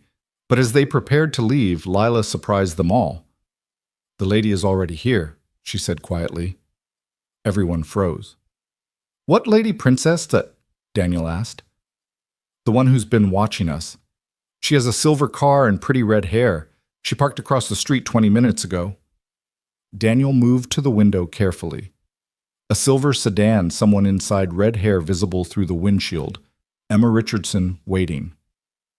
"She knows we're here," Sterling said. "This was always a trap." Before anyone could respond, the lights went out. Emergency lighting kicked in, bathing everything in red. Then Emma's voice echoed through the warehouse, coming from everywhere and nowhere. "Hello, Richard. Daniel, Ms. Hartman. I've been waiting for you to figure it out." "Emma," Sterling called out, "this isn't the way. Isn't it 40 years of Prometheus preventing wars by maintaining the status quo? But the status quo is killing the planet, Richard. We need shock therapy, not gradual change. You'll kill millions. To save billions, the electromagnetic pulses will destroy the infrastructure of militaristic technology. No more smart weapons, no more drone strikes, no more electronic warfare. Humanity will be forced to step back from the brink." "For how long?" Olivia called out. "Technology can be rebuilt. Not if everyone sees what it leads to. Not if the horror is great enough." Movement in the shadows. Daniel pushed Olivia down as gunfire erupted. Not Emma, she'd brought backup. Sterling returned fire, surprisingly agile for a man supposedly killed in a car bomb. "Get to the car," Daniel shouted to Olivia. "Get Lila out of here." But Olivia was already moving not away but toward a laptop on the table. "I need the data. Without it, we can't stop the weapons." Daniel provided covering fire while she downloaded files. Sterling beside him, their old soldier synchronization returning despite the years and betrayals between them. "Just like Kandahar, yeah," Sterling shouted over the gunfire. "Except this time you're not sending us into an ambush. That wasn't intentional. Tell that to Martinez." They fought their way to the exit, Olivia clutching the laptop. The car was 20 yards away, Lila's frightened face visible through the window, but Emma stood between them and safety weapon raised. "It doesn't have to end like this," she said. "Join me. Help me save the world." By destroying it. Daniel kept his weapon trained on her. By resetting it. Sometimes you have to burn the forest to save it. My daughter is in that car. You think I'll let you? Your daughter will inherit a dead world if we don't act. Climate change, resource wars, technological terrorism, Is that the future you want for her? For a moment, Daniel wavered. She wasn't entirely wrong. The world Lila would inherit was broken, possibly beyond repair. But then he thought of Sarah, her faith that people could choose to be better, that hope mattered more than fear. Yes, so, he said, because she'll also inherit the chance to fix it, without murdering millions. Emma's face hardened. Then you're part of the problem. She raised her weapon, but Lila's voice cut through the tension. Please don't hurt my daddy. The 8-year-old had gotten out of the car, standing small and brave in the warehouse lights. He's trying to help. We all are. Why can't you see that? Emma hesitated, the weapon wavering. In that moment, Daniel saw not a terrorist, but a broken woman who'd lost faith in humanity's ability to save itself. Get back in the car, princess, he said gently. No. She needs to hear this. Lila stepped forward, fearless in the way only children could be. My mommy died trying to make people better. She said even when things are bad, we have to believe they can get better. Otherwise, what's the point? Emma's weapon lowered slightly. Your mother sounds like she was naive. She was dying and still believed, Lila said. That's not naive. That's brave. The standoff stretched everyone frozen. Then Emma made her choice, the weapon coming back up, aimed at Sterling. The prototype location. Now. Never. Then I'll take the girl. Daniel will trade the information for her. She moved toward Lila, and that was her mistake. Daniel didn't think, just reacted. The shot was perfect, shoulder spinning her around, weapon flying. She went down hard, clutching the wound. You always were too emotional, Richardson, Sterling said, standing over her. It's why you washed out of Secret Service. Emma laughed bitterly, blood seeping between her fingers. You think you've won? The weapons are already armed. Without me, you'll never find the abort codes. We'll see about that, Olivia said, opening the laptop. Her fingers flew across the keyboard code, scrolling past. Daniel, I need 10 minutes. You have 5 before her backup arrives. But Emma's backup was already fleeing, the sirens growing closer. Whatever loyalty she'd inspired didn't extend to facing arrest. The 3 cities, Emma gasped, growing weaker. They were just the beginning. There are 12 more weapons in 12 more cities, all connected, all counting down. Where? Sterling demanded. Emma smiled bloodily. Everywhere that matters. London, Tokyo, Delhi, New York. The whole world will learn the price of technological arrogance. The abort codes, yet, Daniel pressed. Give them to us. Can't. They're biometric, locked to me. And in about 2 minutes, I'll be too weak to activate them. Daniel knelt beside her. Then activate them now. Save those lives. Why, so humanity can continue its march towards self-destruction. So my daughter can have a chance to grow up. So millions of other daughters and sons can have that chance. Emma looked at Lila, something flickering in her eyes. She really does look like her mother. You knew Sarah? We met once, at a medical conference. She was presenting on pediatric trauma care in war zones. Said children deserved a chance to heal no matter what horror they'd witnessed. Emma coughed, blood speckling her lips. I thought she was naive, too. She wasn't. She was right. Emma closed her eyes. The codes are in my apartment. Biometric safe. You'll need my thumbprint and retinal scan. Still conscious enough for both, but barely. Where's your apartment? She gave the address, then grabbed Daniel's hand with surprising strength. I wanted to save the world. How did it come to this? The road to hell, Sterling said coldly, is paved with good intentions, Emma finished. Story of Prometheus. The sirens were right outside now. Daniel looked at Sterling. We need to go. Now. Agreed. Miss Hartman. I've got partial locks on 5 weapons, but I need those abort codes for the rest. They loaded into 2 vehicles, Sterling taking Emma in one, Daniel driving Olivia and Lila in another. The race to Emma's apartment was tense, every second counting down toward potential catastrophe. The apartment was sparse functional, the home of someone who'd given up on normal life. The safe was hidden behind a false wall, sophisticated but not impregnable once Emma provided her biometrics. Inside were drives, documents, and a single photograph, Emma, with a young girl perhaps 5 years old. My daughter, Emma said weakly, died in a terrorist attack, cyber terrorism that knocked out hospital power grids. She was on life support. The pieces clicked into place for Daniel. Emma's crusade wasn't about saving the world, it was about punishing it for taking her daughter. "I'm sorry," he said, meaning it. "Don't be. Just stop what I started." Olivia was already working uploading abort codes, fingers flying across multiple keyboards Sterling's team had brought. Got London and Tokyo, working on Delhi. The tension was unbearable, each second potentially the last before catastrophe. Lila sat quietly beside Daniel, her small hand in his, both of them, watching Olivia work her technological magic. "Delhi's clear. New York. New York is fighting me."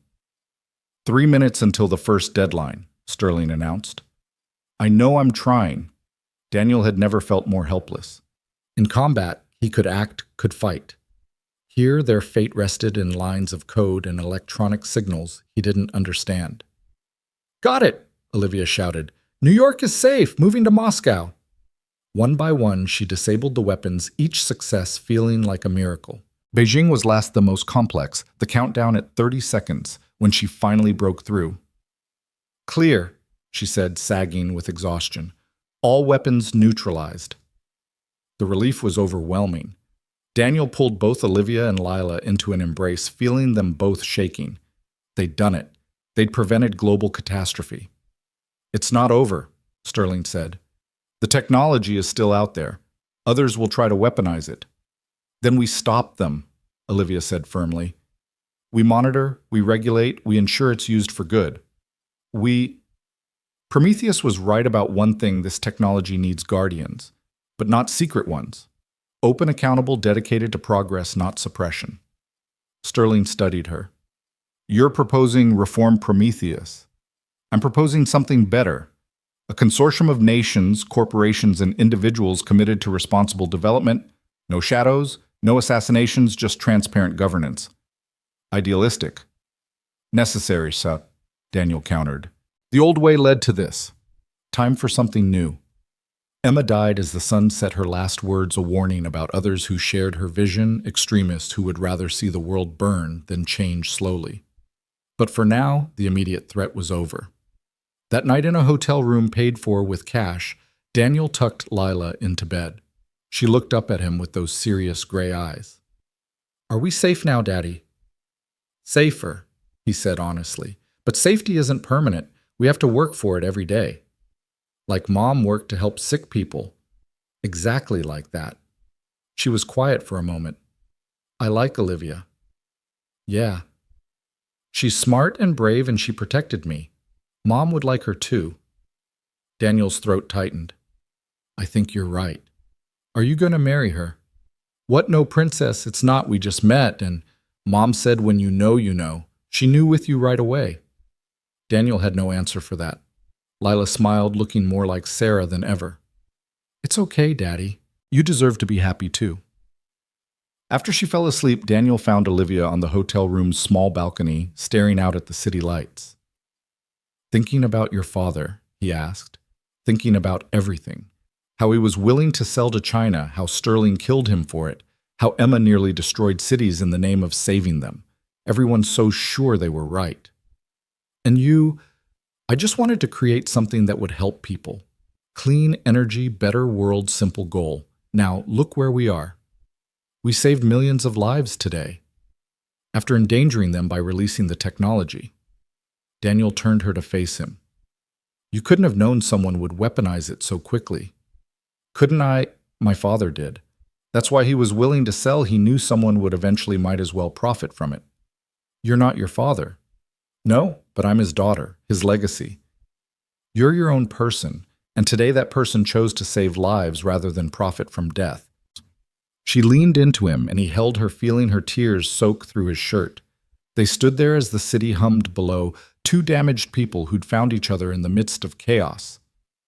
"What happens now?" she asked. "We build your consortium. We monitor the technology. We try to make the world Lila will inherit a little better. Together, if you'll have us. Fair warning, we come with baggage." "We all do." She pulled back, looking up at him. "Daniel, He kissed her, cutting off whatever she was going to say. It was probably too soon, definitely complicated, but after everything they'd been through, waiting seemed pointless. When they broke apart, both breathing hard, she smiled. Lila's right, you know. Sarah would approve. How did you... Thin walls. 8-year-olds aren't quiet even when they think they are. They laughed the sound strange after so much tension and violence. But it felt good, felt human, felt like hope. Inside, Lila smiled in her sleep, dreaming of a future where her daddy was happy again, where families could be rebuilt from broken pieces, where second chances were possible even after the darkest moments. The war for Lightning Rod was over, but the fight for the future had just begun. And Daniel Cross, no longer a ghost, but not quite a soldier, had found something worth fighting for again. Not just his daughter's safety, but the possibility of a world worth her inheriting. 6 weeks had passed since the crisis, but Daniel couldn't shake the feeling they were being watched. He stood at the window of Hartman Industries' new secure facility, observing the morning shift change while his hand unconsciously checked the Sig Sauer concealed beneath his jacket. Old habits weren't just dying hard, they were refusing to die at all. "You're doing it again," Olivia said from behind him. She'd moved silently, a skill she'd been developing under his tutelage. Doing looking for ghosts. She handed him coffee black, no sugar, exactly how he'd learned to drink it in Afghanistan. "Sterling's people swept the building twice this week. We're clean." Sterling's people missed Emma Richardson for 6 months. Fair point. She stood beside him, their shoulders touching. The past weeks had been a careful dance between them, neither wanting to push too fast despite what had happened that night in the hotel. Lila needed stability, and they both needed to figure out what they were to each other beyond crisis partners. "Speaking of Sterling," Olivia continued, "he's here. Conference room 3. Daniel's jaw tightened. Richard Sterling had become an uneasy ally, helping establish what they now called the Global Energy Oversight Consortium. But Daniel couldn't forget the man had sent his squad into an ambush, had killed Olivia's father, had operated in shadows for decades. The conference room was already occupied when they arrived. Sterling sat at one end of the table, looking every inch the former military commander, despite his civilian suit. Beside him was someone Daniel didn't recognize. A young woman, maybe 25, with sharp features and sharper eyes. "Ms. Hartman, Sergeant Cross," Sterling said formally. "This is Agent Chen, NSA." Daniel's instincts prickled. Since when does the NSA care about energy technology? "Since that technology nearly destroyed 15 cities," Agent Chen replied, her voice carrying a subtle accent, British but trying to hide it. "My superiors are concerned about security protocols." "Your superiors can..." Daniel started, but Olivia touched his arm. "What specific concerns?" she asked diplomatically. Chen pulled out a tablet, sliding it across the table. On screen were satellite images, technical readouts, shipping manifests. 3 days ago, components matching your battery technology specifications were purchased by shell companies in Pakistan, North Korea, and Iran. The room went cold. Daniel studied the data, his mind already running tactical scenarios. "How?" Olivia demanded. "The public release was deliberately incomplete. Without the catalyst formula..." "Someone has the complete specifications," Sterling interrupted. "Either they reverse-engineered them, which is unlikely given the time frame, or someone inside is selling them," Daniel finished. Chen nodded. "We've identified unusual financial transactions from 3 Hartman Industries employees, large deposits from offshore accounts structured to avoid detection." "Who?" Olivia's voice was ice. "Dr. James Morrison, Senior Research, Lisa Park Systems Security, and Robert Crenshaw, your Chief Financial Officer." Olivia's face went pale. "Robert's been with the company 15 years. He was my father's best friend." "Which would give him access to everything," Sterling pointed out, "including Project Lightning Rod files." Daniel was already moving, pulling out his phone. "We need to lock down the facility. No one in or out until..." The lights flickered. Then the fire alarm screamed to life. "That's not a drill," Daniel said, recognizing the pattern. 3 short bursts, pause, repeat. The evacuation signal for hazardous material breach. "The lab..." Olivia gasped. "If someone's sabotaging the prototype batteries..." She was already running. Daniel followed barking orders into his phone for security to seal all exits. But as they reached the laboratory level, he knew they were too late. The security door was open, its electronic lock sparking. Inside the lab was chaos equipment, overturned chemicals spilling. And in the center, Robert Crenshaw transferring files to a portable drive. "Robert," Olivia's voice broke. "What are you doing?" The CFO turned and Daniel saw the gun in his hand before Olivia did. He shoved her aside as Crenshaw fired the bullet, catching Daniel in the shoulder instead of hitting Olivia's center mass. The impact spun him around, dropping him hard. "I'm sorry," Crenshaw said, continuing to download files even as he kept the gun trained on them. "But they have my daughter." "What?" Olivia crawled to Daniel, pressing her hands against his wound. 3 weeks ago. Took her from college, said they'd kill her if I didn't deliver the complete specifications." Tears ran down Crenshaw's face. "I tried to stall to find her myself, but they sent me her finger, Olivia. Her finger." Daniel forced himself up despite the pain, his vision swimming. "Who has her?" "I don't know. They only communicate through encrypted messages. They wanted everything, the original lightning rod files, your new developments, the consortium security protocols." "We can help," Olivia pleaded. "Put the gun down, Robert. We'll find Amy." "It's too late. If I don't deliver in 10 minutes, they'll kill her." The download completed and Crenshaw pocketed the drive. "I'm sorry, Olivia. Your father would understand. He'd do the same for you." He backed toward the emergency exit gun still raised. Daniel tried to stand, but his legs wouldn't cooperate, blood loss making him dizzy. "The drive has a tracker, Agent Chen's voice came over the intercom she'd been monitoring from security. "Let him go. We'll follow." Crenshaw fled. Olivia helped Daniel to his feet, her hands steady despite the blood covering them. "Medical's on the way," she said. "I'm fine. It's through and through." He'd been shot worse in Afghanistan. "We need to follow Crenshaw. You need treatment. I need to stop whoever's behind this before they get that technology." Sterling appeared in the doorway, taking in the scene with professional assessment. "Chen's tracking the drive. We have teams ready to move." "I'm going with them," Daniel insisted. "You're bleeding out." "I'm functional." He straightened, ignoring the fire in his shoulder. "Whoever took Crenshaw's daughter knew exactly how to leverage him. This isn't random, it's targeted." "Agreed," Sterling said. "The question is whether they really have the girl or if Crenshaw's being played." A thought struck Daniel. "Chen, can you pull up Amy Crenshaw's social media last 3 weeks?" "Why?" Olivia asked. "Because if she's really been kidnapped, there'll be a gap. But if she's posting normally," Chen's fingers flew across her tablet. "Instagram, Facebook, Twitter, all active. Latest post was 2 hours ago complaining about a statistics exam." "She's at school," Daniel said. "Crenshaw's being manipulated. The finger could be anyone's. Or faked entirely. Hollywood-quality prosthetics are disturbingly realistic." He pulled out his phone, ignoring his injured arm's protests. "We need to intercept him before the handoff." The tracker showed Crenshaw heading east toward the industrial district. Daniel insisted on riding along despite Olivia's protests, Sterling's tactical team providing backup.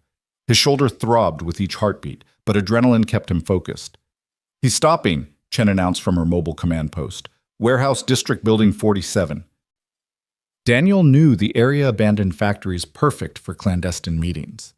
They positioned themselves around the building, thermal imaging showing 5 heat signatures inside, including Crenshaw. "We go in quiet," Sterling commanded. "Priority is recovering the drive and identifying the buyers." But Daniel was already moving using shadows, and his injured arms forced slower pace to actually improve his stealth. The warehouse's side entrance was unlocked, sloppy or intentional trap. Inside, he could hear voices. "You're late," someone said with a Middle Eastern accent. "I had complications," Crenshaw replied, his voice shaking. "Where's my daughter?" "Safe. The drive first." Daniel peered around a stack of crates. 4 men surrounded Crenshaw, all armed. But something was off about their positioning, too relaxed, too confident. Either they were amateurs or the attack came from above. Figures in black tactical gear rappelled through the skylights, firing gas grenades. Not Sterling's team, someone else? Daniel pulled his shirt over his nose and mouth, recognizing military-grade crowd control agents. Through the chaos, he saw one of the attackers grab the drive from Crenshaw before ziplining back up. "Move!" Sterling's voice in his earpiece. Someone's hijacking the exchange. Daniel pursued on instinct, climbing a maintenance ladder, one-handed, his wounded shoulder screaming. He reached the roof as the attackers were loading into a helicopter. One turned, raising a weapon, and Daniel recognized the face despite the tactical mask. Emma Richardson's warning echoed in his mind. Others share my vision. The woman facing him had Emma's same fervent eyes, the same true believer intensity. She didn't shoot, just smiled coldly before the helicopter lifted off.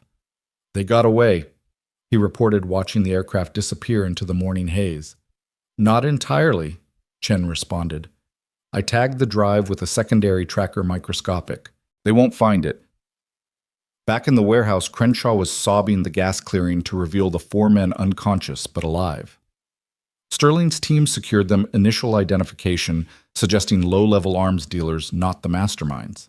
They played everyone, Sterling said grimly. Set up Crenshaw used him to draw out potential buyers, then stole the prize themselves.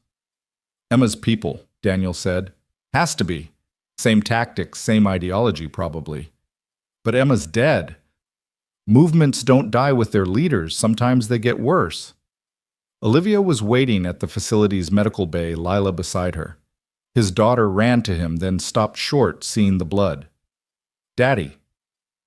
Just a scratch, Princess. He knelt carefully, letting her see he was okay. Were you good for Olivia? She taught me about batteries. The safe kind, not the weapon kind. Of course she did. As the medical team worked on his shoulder properly this time, Chen's tracker provided real-time intelligence.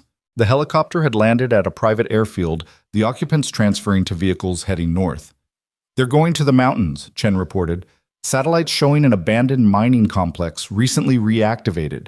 Power signatures consistent with battery weapons. Olivia finished. They're building them. How many could they produce with the stolen specs?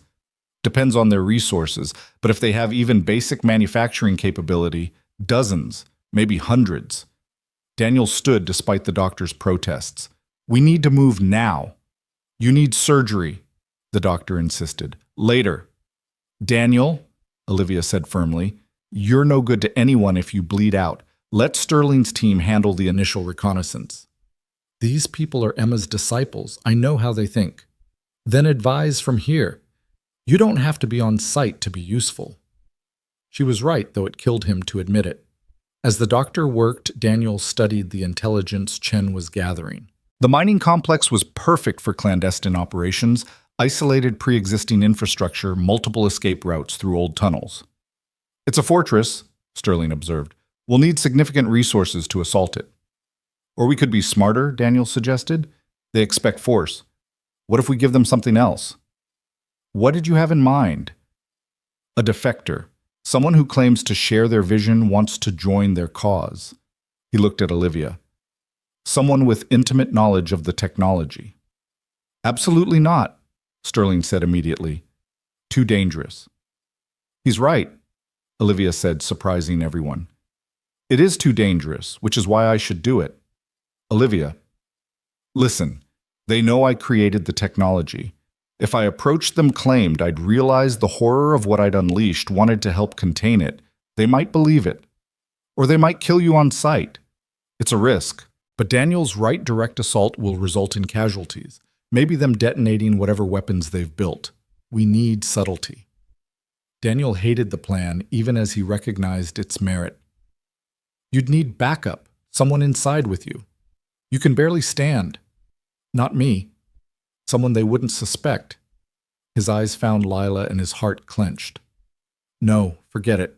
Bad idea. What? Olivia asked. Nothing. We'll find another way.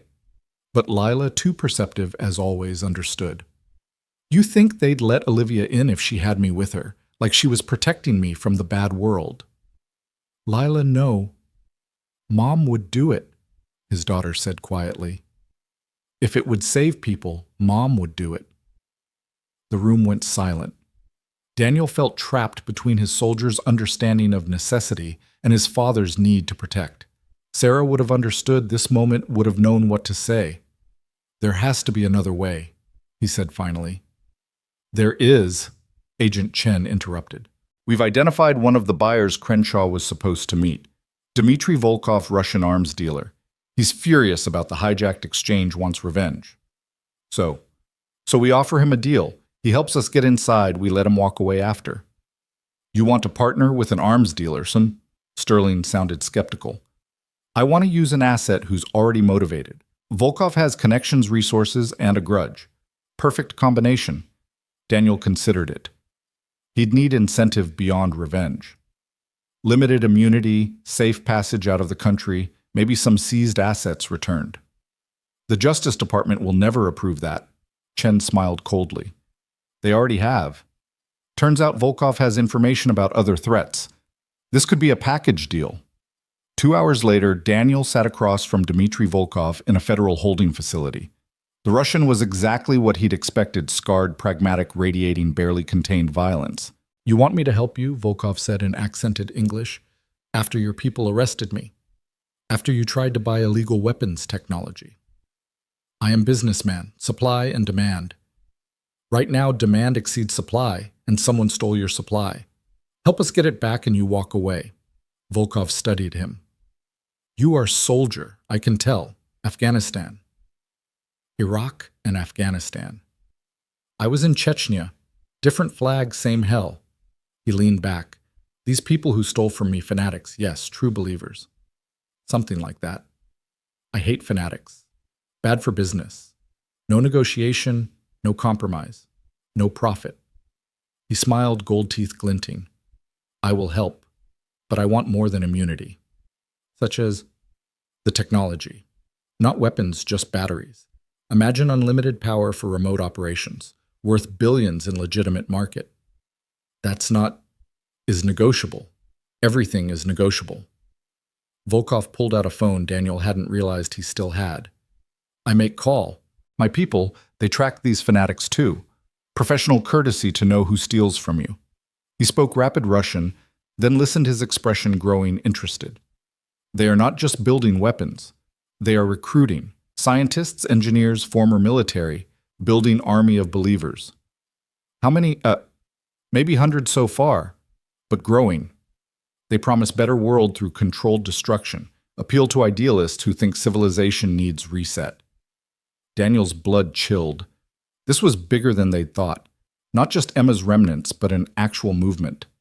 Can you get us inside? Maybe.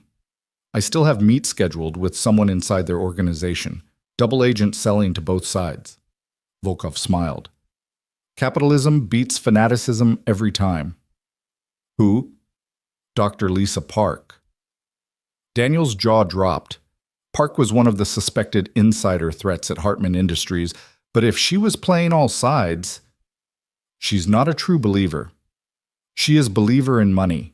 Stole from your company, sold to fanatics, tried to sell to me also. Smart, but greedy. Can you arrange a meeting? Already arranged tonight. She thinks I come alone for technology exchange.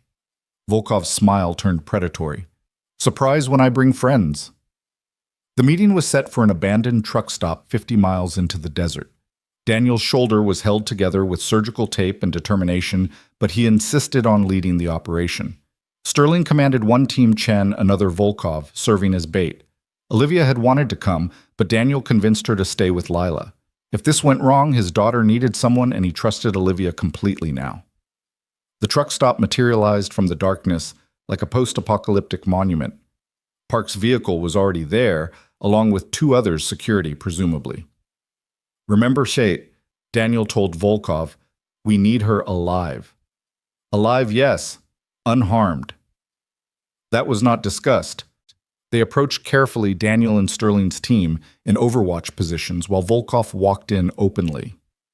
Through night vision, Daniel watched Park emerge from her car, nervous but trying to hide it. You came alone, she asked. As agreed, you have technology. Samples. The full package requires more money. Of course. May I see samples? Park produced a case, opening it to reveal battery cells that made Daniel's breath catch. They were weapons-grade, miniaturized beyond anything Olivia had publicly revealed. These are prototypes, Park was saying. Each one could power a directed energy weapon for movement in Daniel's peripheral vision. More vehicles approaching running dark. Not their backup. Abort, he whispered into his mic. Park's been followed. But it was too late. The new arrivals opened fire not at Volkov or Park, but at the overwatch positions. They'd been made. Contact, Sterling shouted. Multiple hostiles. The truck stop erupted into a firefight. Daniel dropped 2 attackers before having to displace his shoulder screaming. Park was screaming too, caught in the crossfire, while Volkov had taken cover behind his armored car, returning fire with disturbing enthusiasm. Chen, we need backup. Already en route. 2 minutes. 2 minutes was forever in a firefight. Daniel kept moving, using the abandoned buildings for cover, picking off attackers with precision. But there were too many, and they were well trained. Then he saw her, the woman from the helicopter, Emma's disciple. She was moving toward Park, who was crawling toward her car case still in hand. Daniel intercepted, tackling the woman before she reached Park. They went down hard, grappling in the dirt. She was skilled, going for his injured shoulder immediately, but Daniel had been fighting through pain his whole life. He managed to get his arm around her throat, applying a sleeper hold. Emma was right about you, she gasped. Too emotional. It'll get you killed. Maybe, but not today. She went limp, unconscious, but alive. Daniel secured her with zip ties, then turned to find Park pointing a gun at him. I'm not going to prison, she said. You're not going anywhere. Put it down. You don't understand. These people, Emma's followers, they're everywhere. In governments, militaries, corporations. This is bigger than just weapons. It's a revolution. Funded by people like you selling to the highest bidder. I'm a survivor. I picked the winning side. There are no winners in what they're planning. Park laughed bitterly. There are always winners. The question is whether you're one of them. Sirens in the distance.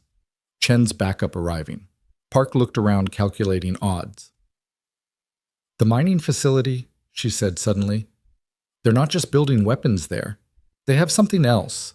Something from the original lightning rod project. What? A prototype your girlfriend's father built but never revealed. A battery that doesn't just store energy, it amplifies it, exponentially. One device could power a city, or destroy it. Daniel's blood went cold. Where exactly? Coordinates are in the case, along with everything else you need. She lowered the gun. I'm not a fanatic, just an opportunist who picked wrong. But those people at the mine, they'll use that prototype. Soon. The backup arrived, securing the scene. Park was arrested, the woman Daniel had subdued, taken for interrogation. But the case she'd indicated contained more than just battery samples. It held detailed plans for something called Project Reset, a coordinated attack on global infrastructure using the amplification technology. They're planning to hit 50 cities simultaneously, Chen said, studying the documents. Not to destroy them, but to permanently disable all electronics. Force humanity back to pre-digital age. Can they do it? Sterling asked. Daniel looked at the specifications. Even with his limited technical knowledge, he could see the devastating potential. We need Olivia to look at this. Now! They rushed back to the facility where Olivia was waiting with Lila asleep on the couch beside her. She went pale, reviewing the documents. This is my father's work, but modified, weaponized beyond anything he imagined. She looked up. The amplification matrix, it's brilliant and terrifying. One device could create a cascading electromagnetic pulse that would spread through power grids, communication networks, everything connected. How do we stop it? We can't, not remotely. Someone would have to physically disrupt the amplification process at the source. She pulled up schematics on her computer. Based on these plans, they'd need a significant power source to initiate. The mining facility has old hydroelectric generators, but they'd need to modify them. How long would that take? If they have the right people, days, maybe a week. Park said soon. We might only have hours. Daniel stood, decision made. We hit them now. Full assault. With what authority? Sterling asked. This is domestic terrorism now. FBI, ATF, Homeland. Everyone will want jurisdiction. Then we give it to them all. Joint task force, immediate mobilization. That'll take time we don't have. Not if we're already moving when they catch up. It was borderline insubordination, possibly illegal, definitely dangerous. But Daniel had learned long ago that sometimes the right choice and the legal choice weren't the same. I'm going with you, Olivia said. No, you're staying here with Lila. You need someone who understands the technology. If they've modified the amplification matrix, I'm the only one who can stop it safely." She was right, and he hated it. But before he could respond, Lila stirred, blinking awake. "You're going to fight the bad people." "Yes, Princess? Both of you." Daniel knelt beside her. "We have to keep everyone safe." Lila was quiet for a moment, then reached for her backpack. She pulled out a photograph Sarah taken just weeks before the cancer got bad. Beautiful, smiling, alive. "Mom said to give this to you when you remembered how to be brave. Not soldier brave, but person brave. The kind where you fight for something more than survival." Daniel's eyes burned. Even from beyond, Sarah was guiding him. "She'd like Olivia," Lila continued. "She'd say you found someone worth the risk." Olivia knelt beside them, pulling Lila into a hug. "We'll come back, both of us. Promise. Promise." It was a promise they might not be able to keep, but sometimes lies were necessary kindness. The assault force assembled at dawn, Sterling's Prometheus remnants, Chen's NSA tactical team, Volkov's mercenaries offered in exchange for additional considerations and local law enforcement. Sterling had somehow convinced to stand down. 50 operators against an unknown number of fanatics in a fortified position. Daniel and Olivia rode in the command vehicle studying real-time satellite imagery. The mining facility was active heat signatures showing at least 60 people defensive positions being reinforced. "They know we're coming," Sterling observed. "Good," Daniel said. "They'll focus on the main assault while our infiltration team goes through the old mine shafts." Infiltration team being you and Ms. Hartman. And a small security element. We need to reach the amplification device while you keep them busy. It's suicide. It's necessary. The mountains loomed ahead dawn, painting them blood red. Somewhere in those peaks, fanatics prepared to reset human civilization. And Daniel Cross, ghost soldier turned protector, prepared to stop them. "Whatever happens," Olivia said quietly, taking his hand, "I'm glad we're doing this together." He squeezed back, thinking of Sarah's photograph in his pocket, of Lila waiting for them to return, of the world that needed protecting even when it didn't deserve it. "Together," he agreed. The convoy began its ascent, driving toward a battle that would determine whether technology would enslave or liberate humanity. In the command vehicle, Daniel checked his weapons one more time, ignoring his shoulder's protests. Beside him, Olivia pulled up the schematics again, memorizing every detail that might save lives. Behind them, the sun rose, fully bathing the desert in golden light. Ahead, destiny waited in the shadows of abandoned mines, where Emma Richardson's vision would either die or consume the world. The mine shaft was darker than Daniel had anticipated, their tactical lights creating dancing shadows on walls that hadn't seen human presence in decades. Behind him, Olivia moved with surprising grace, the weeks of training he'd given her showing in every careful step. Their security element, 4 of Sterling's best operators, maintained a protective diamond formation around them. Above ground, the main assault had begun. Through his earpiece, Daniel could hear Sterling coordinating the attack, drawing the fanatics' attention to the primary entrance. Gunfire echoed down through the mountain, muffled but unmistakable. "The amplification device should be in the main processing chamber," Olivia whispered, consulting the mining facility's original blueprints on her tablet. Another 300 meters, then down 2 levels. Daniel's shoulder throbbed with each movement, the morning's fresh bandages already seeping red. He'd refused pain medication, needing his mind clear. The shaft narrowed ahead, forcing them into single file. "Movement," one of the operators warned. "Thermal signatures 20 meters ahead." They pressed against the walls, weapons raised. 2 figures appeared around a bend, sentries, but their attention was focused upward toward the sounds of battle. Daniel's team took them down silently, zip-tying their unconscious forms. "They're kids," Olivia breathed, looking at the sentries' young faces. "Maybe 20 years old." "Old enough to choose their side," Daniel replied, but he understood her horror. Emma's movement was recruiting the idealistic young, convincing them that destruction was salvation. They continued deeper, the air growing thick with dust and the smell of old explosives. Mining equipment lay abandoned along the passages, creating an obstacle course of rusted metal and broken dreams. "Daniel," Chen's voice crackled through his earpiece. Satellites showing massive power buildup in the lower levels. Whatever they're doing it now.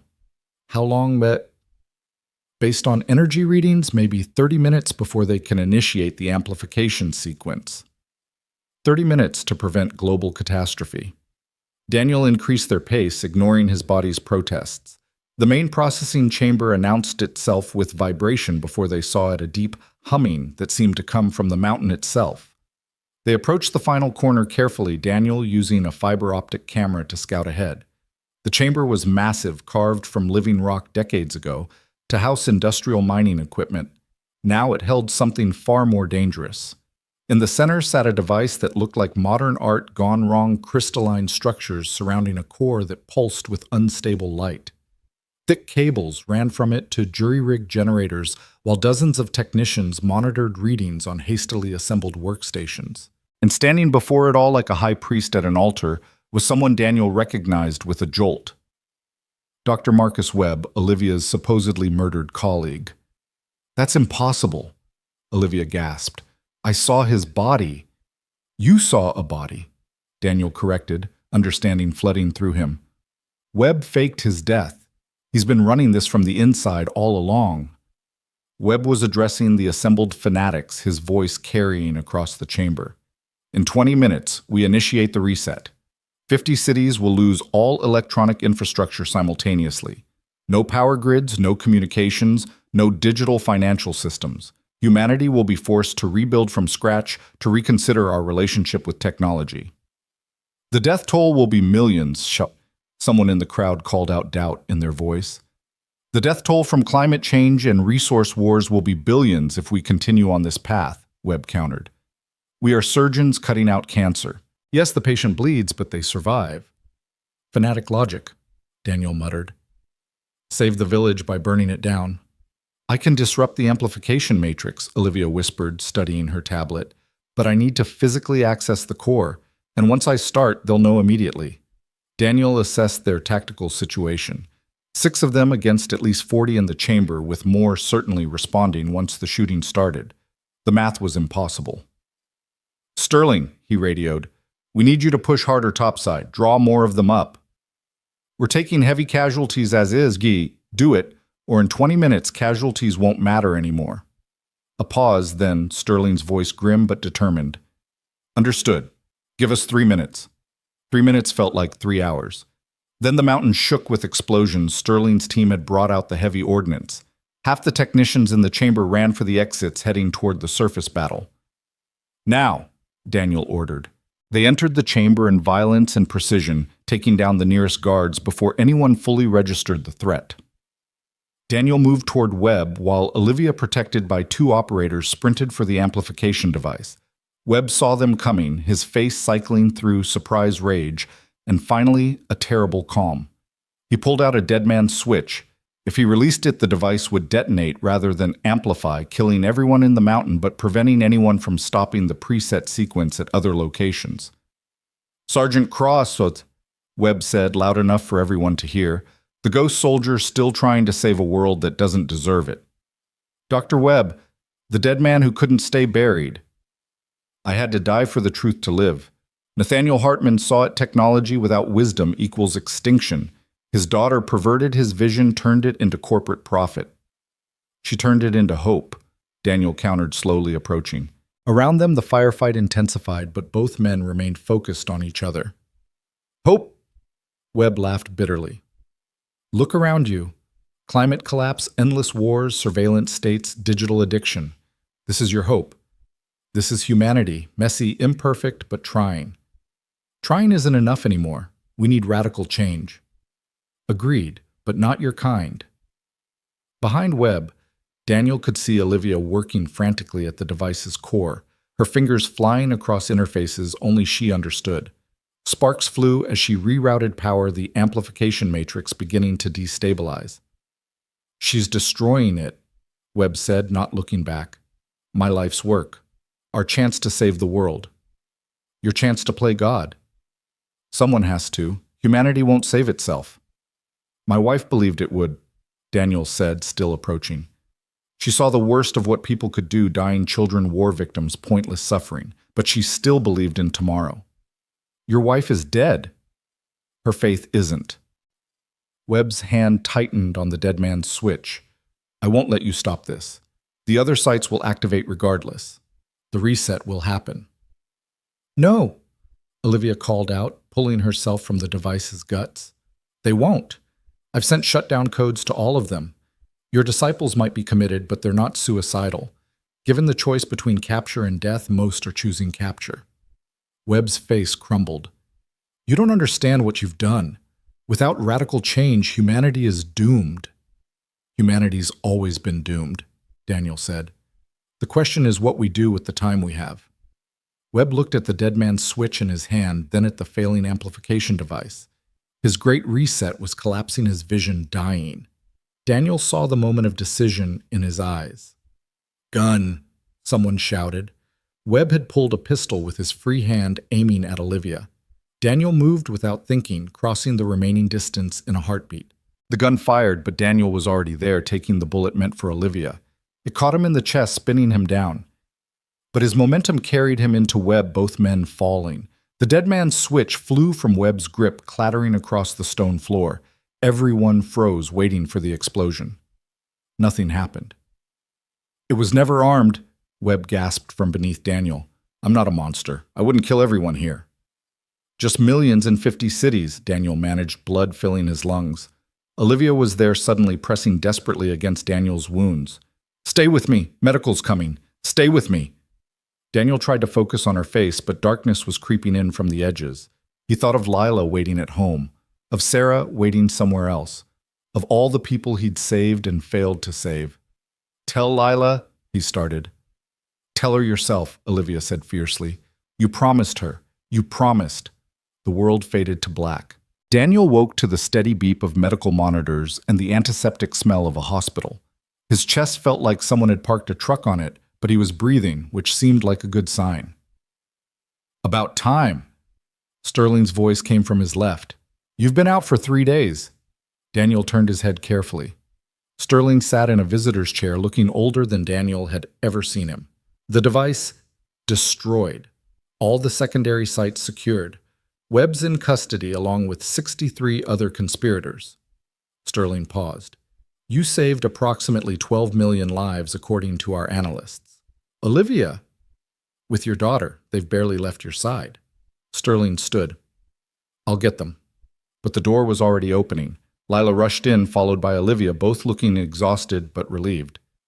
Daddy, Lila climbed carefully onto the bed, mindful of his injuries.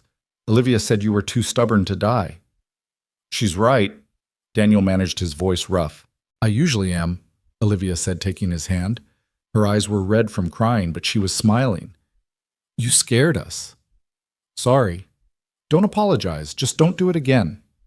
Can't promise that. I know. She squeezed his hand. Sterling has an offer for you. For us. Sterling cleared his throat. The consortium needs leadership. Real leadership, not shadowy manipulation. I'm proposing a new organization, transparent, accountable, dedicated to managing dangerous technologies. Not suppressing them, but ensuring they're developed responsibly. Prometheus Reborn. Prometheus Reformed, with you as military advisor, Ms. Hartman as technical director. Official backing from multiple governments, proper oversight, actual resources. Daniel looked at Olivia, who nodded slightly. They'd discussed this while he was unconscious, apparently. What about Webb's followers? Some are in custody, others vanished. The movement's broken but not dead. Sterling's expression darkened. There will always be those who think destruction is cleaner than evolution. That's why we need people like you warriors who remember what they're fighting for. I'm tired of fighting. No, Lila said quietly. You're tired of fighting alone. 8-year-old wisdom profound in its simplicity. She's right, Olivia added. We're a team now. All of us. Daniel thought about it.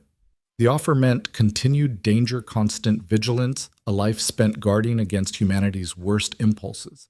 But it also meant purpose, partnership, and perhaps a chance to build the better world Sarah had believed in. Medical leave first, he said. Real recovery, not just patching and pushing through. Of course. And Lila's safety is non-negotiable. Any threat to her and we disappear. Agreed. And Olivia and I are equal partners in this. Her vision, my tactics. Sterling almost smiled. I wouldn't have it any other way. Olivia leaned down and kissed him gently. So we're doing this, building a better tomorrow. Trying to. Sarah always said that was all anyone could do. Over the next weeks, Daniel recovered slowly. The chest wound had been severe. The bullet had barely missed his heart, requiring multiple surgeries. But he was motivated by Lila's daily visits, Olivia's constant presence, and the stream of intelligence Sterling provided about remaining threats. Webb in custody had become almost philosophical about his failure. During one interrogation, Daniel observed he seemed more professor than terrorist. I wasn't wrong about the danger, Webb insisted, just about the solution. Humanity is racing toward a cliff. I thought forcing a stop was the answer. Maybe Ms. Hartman is right. Maybe we need to learn to fly instead. Pretty words, Daniel said from behind the one-way glass. Doesn't change the fact that you would have killed millions. To save billions, the calculus of necessity. The excuse of every monster in history. But Webb had provided valuable intelligence about other radical cells groups that made his reset plan look modest. The technology genie was out of the bottle, and everyone wanted to be the one to decide how it was used.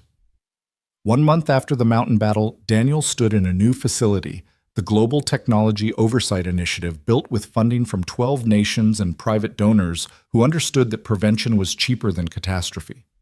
Olivia ran the technical division, developing safeguards and detection systems. Daniel commanded security, building a force of operators who understood both tactics and ethics. It's not perfect, Olivia said, standing beside him as they watched their people work. We're basically building a private military to police technology. Better than letting technology police itself, or letting fanatics decide humanity's future. Are we any different? Deciding what's too dangerous, what needs controlling.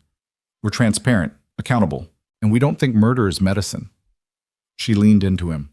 Sarah would be proud. Maybe. She'd probably also point out the irony, a soldier who wanted to disappear, now standing guard for the whole world. You were never meant to disappear, Daniel. You were meant to evolve. That evening, they had dinner at their new home, a modest place near the facility chosen for security but decorated by Lila to actually feel alive.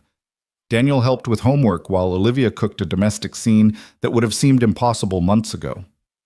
Emma's niece reached out, Olivia mentioned over dinner. The one who survived. She wants to understand how her aunt went from protector to destroyer. What did you tell her? That fear makes people do terrible things. That believing you're saving the world can justify any atrocity. That the only real guard against extremism is remembering that we're all human, all flawed, all trying. Very philosophical. I had a good teacher. Hutti, she smiled at him. Someone who chose to save his enemy rather than let her die.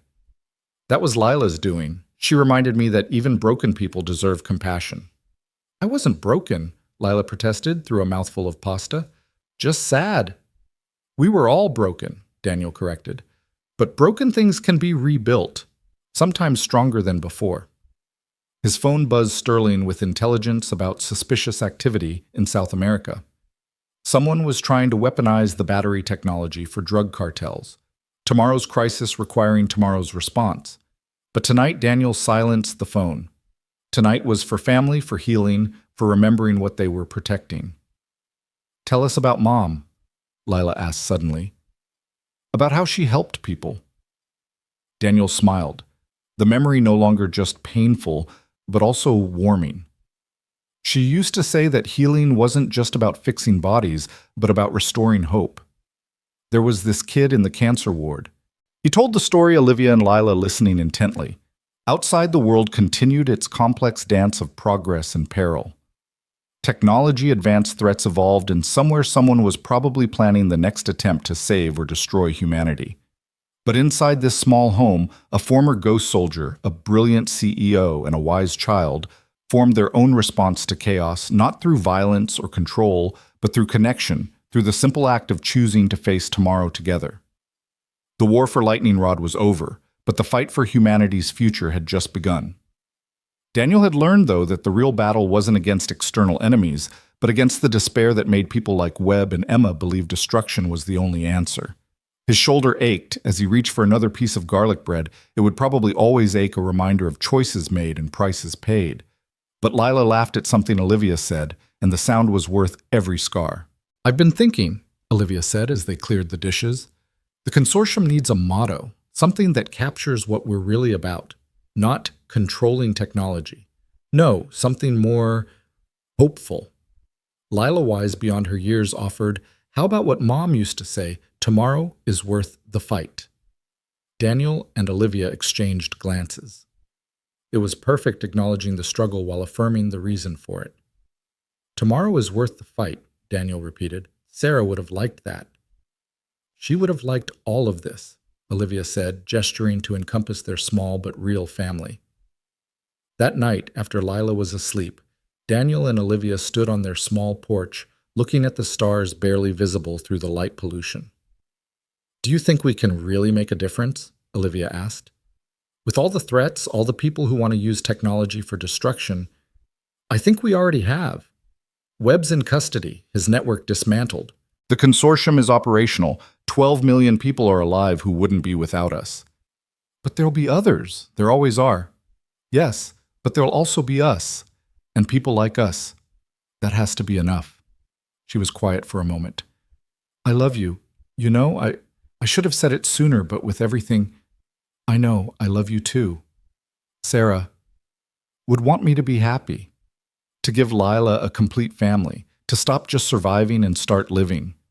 They kissed under the stars, two damaged people who'd found wholeness in each other and purpose in protecting a world that didn't always deserve it.